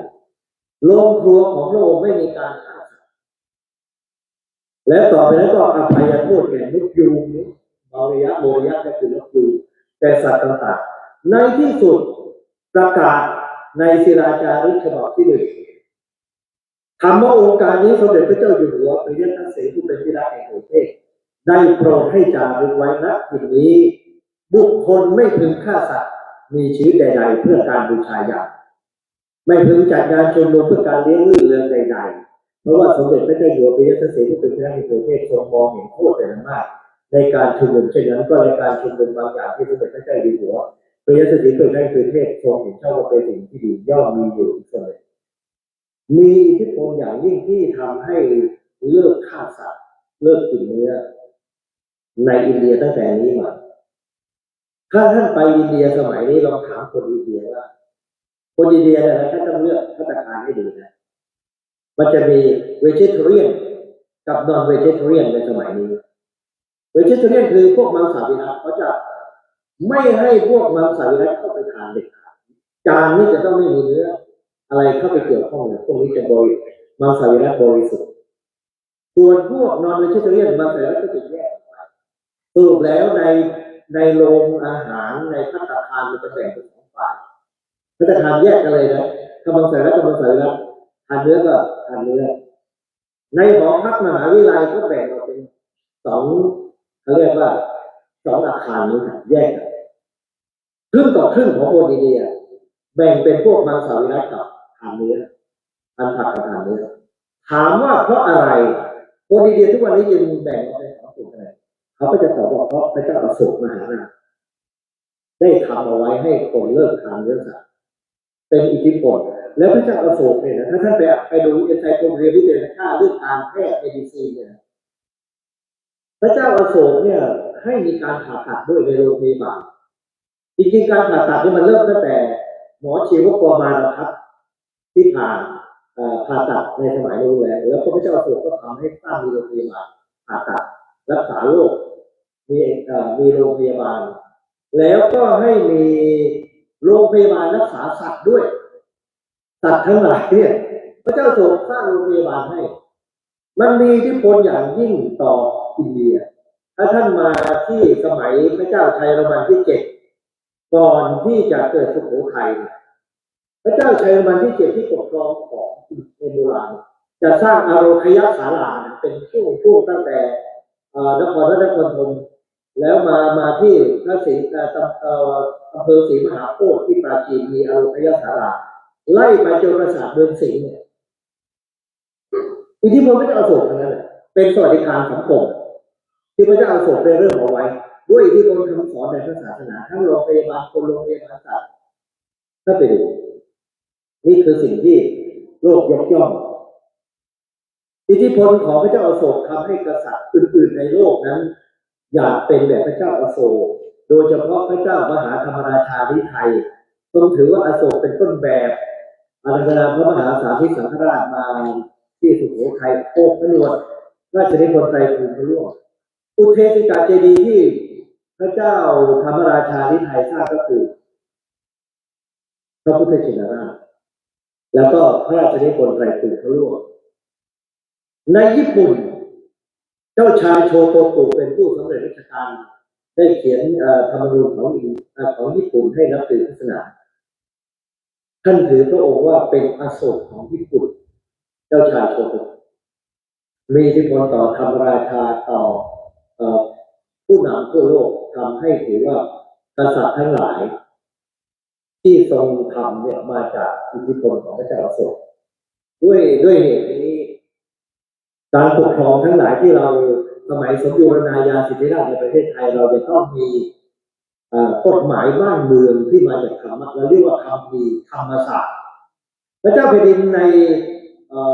เซาท์อีสต์เอเชียแคนาดาพม่าในไทยนี้ไม่ได้ปกครองตามอำเภอพระไทยในยุคสมบูรณาญาสิทธิราชย์จะมีกฎหมายในการปกครองเราเรียกว่าคัมภีร์พระธรรมศาสตร์ในอินเดียเรียกว่ามนูธรรมศาสตร์ในพม่าในไทยเรียกคัมภีร์ธรรมศาสตร์ต้นฉบับเป็นอักษรมอญบาลีปกครองกันมาโดยคัมภีร์ธรรมศาสตร์เนี่ยทศพิธราชธรรมทศพิธราชธรรมปกติเนี่ยเป็นแค่ชาดกเล็กๆแต่ว่ามีอิทธิพลต่อพระเจ้าแผ่นดินเพราะว่าคัมภีร์พระธรรมศาสตร์ที่ว่าเนี่ยให้กษัตริย์นับถือปฏิบัติตามทศพิธราชธรรม10 ประการและปฏิบัติตามในการพิพากษาอัคดีในคัมภีร์พระธรรมศาสตร์รัชกาลที่ 1ทรงให้ชำระคัมภีร์พระธรรมศาสตร์แปลมาเป็นภาษาไทยจารึกในคัมภีร์ไบลาเรียกว่ากฎหมายตรา3 ดวงกฎหมายตรา3 ดวงเนี่ยอาราภบทท่านจะบอกไว้เลยคือธรรมศาสตร์เป็นภาษาบาลีด้วยเพราะฉะนั้นสรุปตรงนี้เลยว่าพระเจ้าอโศกมหาราชเป็นต้นแบบของกษัตริย์ผู้ทรงธรรมทศพิธราชธรรมและอื่นๆมากมายH.G. Wells นักประวัติศาสตร์โลกที่เขียนเรื่อง Outline of History ในปี 1920 105 ปีมาแล้วได้สรุปไว้ว่าตลอดเวลาที่พระเจ้าอโศกได้ครองราชย์28 ปีชื่อของพระองค์โดดเด่นที่สุดในบรรดากษัตริย์นับพันองค์ชื่ออโศกเปล่งประกายสุขสกาวเหมือนดาวเหนือดวงเดียวที่คนมองเห็นเหนือกษัตริย์ทั้งหลาย เหนือกว่ามหาราชทั้งหลายเพราะอะไรเพราะว่าไม่ว่าจะในญี่ปุ่นในจีนในทิเบตอินเดียพระเจ้าอโศกได้ฝากตราประทับเอาไว้คือคำสอนของพระองค์ด็อกทรินและรักษาประเพณีที่ยิ่งใหญ่เอาไว้คนในโลกทุกวันนี้ที่ยังมีชีวิตอยู่โมลิฟิงเมนพวกเราที่มีชีวิตอยู่คนในโลกปัจจุบันที่มีชีวิตอยู่โดยเฉพาะในยุคของผู้แต่งเมื่อ100 กว่าปีจดจำชื่อพระเจ้าอโศกได้มากกว่าชื่อของมหาราชอื่นเช่นคอนสแตนตินมหาราชหรือชาญมหาราชimpact ผลกระทบในทางบวกที่มีต่อ civilization อารยธรรมของโลกที่พระเจ้าอโศกฝากไว้นะมากมายมหาศาลจักรพรรดิยิ่งใหญ่อยู่ส่วนมากจะเป็นฝ่ายทำลายสินซีฮ่องเต้นโปเลียนมหาราชมีแต่อเล็กซานเดอร์แต่พระเจ้าอโศกมีแต่ให้และเขาให้เราให้นี้เพราะพระพุทธศาสนาเมื่อพระเจ้าอโศกทำดียกย่องทำดีก็เป็นการยกย่องเชิดชูเกียรติของธรรมราชาและพระเจ้าอโศกไม่ใช่เพียงแต่ปฏิบัติธรรมเท่านั้นแต่ยังช่วยประกาศธรรมะเผยแผ่ศาสนาทำให้พุทธศาสนาเผยแผ่ไปทั่วโลกและเป็นศาสนาของโลกมาจนทุกวันนี้การที่ท่านทั้งหลายได้รางวัลเสาอโศกผู้นำศีลธรรมมันถึงไม่ได้จบที่ความพึงพอใจส่วนตัวของท่านเป็นรางวัลที่ได้แต่เป็นภาระความรับผิดชอบที่ยิ่งใหญ่ที่ตามมาก็คือเดินตามรอยของพระเจ้าอโศกในการประกาศธรรมะต่อไปเพราะฉะนั้นก็ฝากท่านทั้งหลายด้วยเวลาเพียงเท่านี้ในท้ายที่สุดนี้ขออำนาจคุณพระศรีรัตนตรัยและบุญกุศลที่ทุกรูปทุกท่านทุกคนได้บำเพ็ญให้ถึงไปจงมารวมกันเป็นตบะเป็นเดชะเป็นภาวะปัจจัยอำนวยอวยพรให้ท่านผู้รับรางวัลก็ดีผู้สนับสนุนและผู้มีส่วนเกี่ยวข้องทั้งปวงจงเจริญงอกงามไปดีที่ขึ้นไปในร่มธรรมของสมเด็จพระสัมมาสัมพุทธเจ้าประสงค์จำลงหมายสิ่งใดก็ให้ทางสำเร็จสมโมรสมุ่งมาปรารถนาทุกประการเถิดสาธุท่านผู้มีเกียรติที่เคารพครับที่จบลงคือการบรรยายพิเศษเรื่องความสัมพันธ์ของพระเจ้าอโศกมหาราชกับพระพุทธศาสนาและพระพุทธศาสนาในปัจจุบันโดยพระเดชพระคุณพระเจ้าคุณพระพรหมบัณฑิตศาสตราจารย์ดร.ราชบัณฑิตซึ่งทำให้เกิดความเข้าใจและมีความทราบซึ้งในบทบาทผู้ประกอบการของพระเจ้าศาสนากับพระพุทธศาสนาเป็นอย่างยิ่งครับในโอกาสอันเป็นเรื่องมงคลที่พระเดชพระคุณได้เมตตามาเป็นบทบรรยายพิเศษในครั้งนี้ขออนุญาตให้พิธีกรของเราได้เรียนเชิญบุคคลสำคัญซึ่งเป็นผู้แทนของสมาคมผู้ทำคุณประโยชน์เพื่อพระพุทธศาสนาแห่งประเทศไทยเพื่อเข้าถวายเครื่อง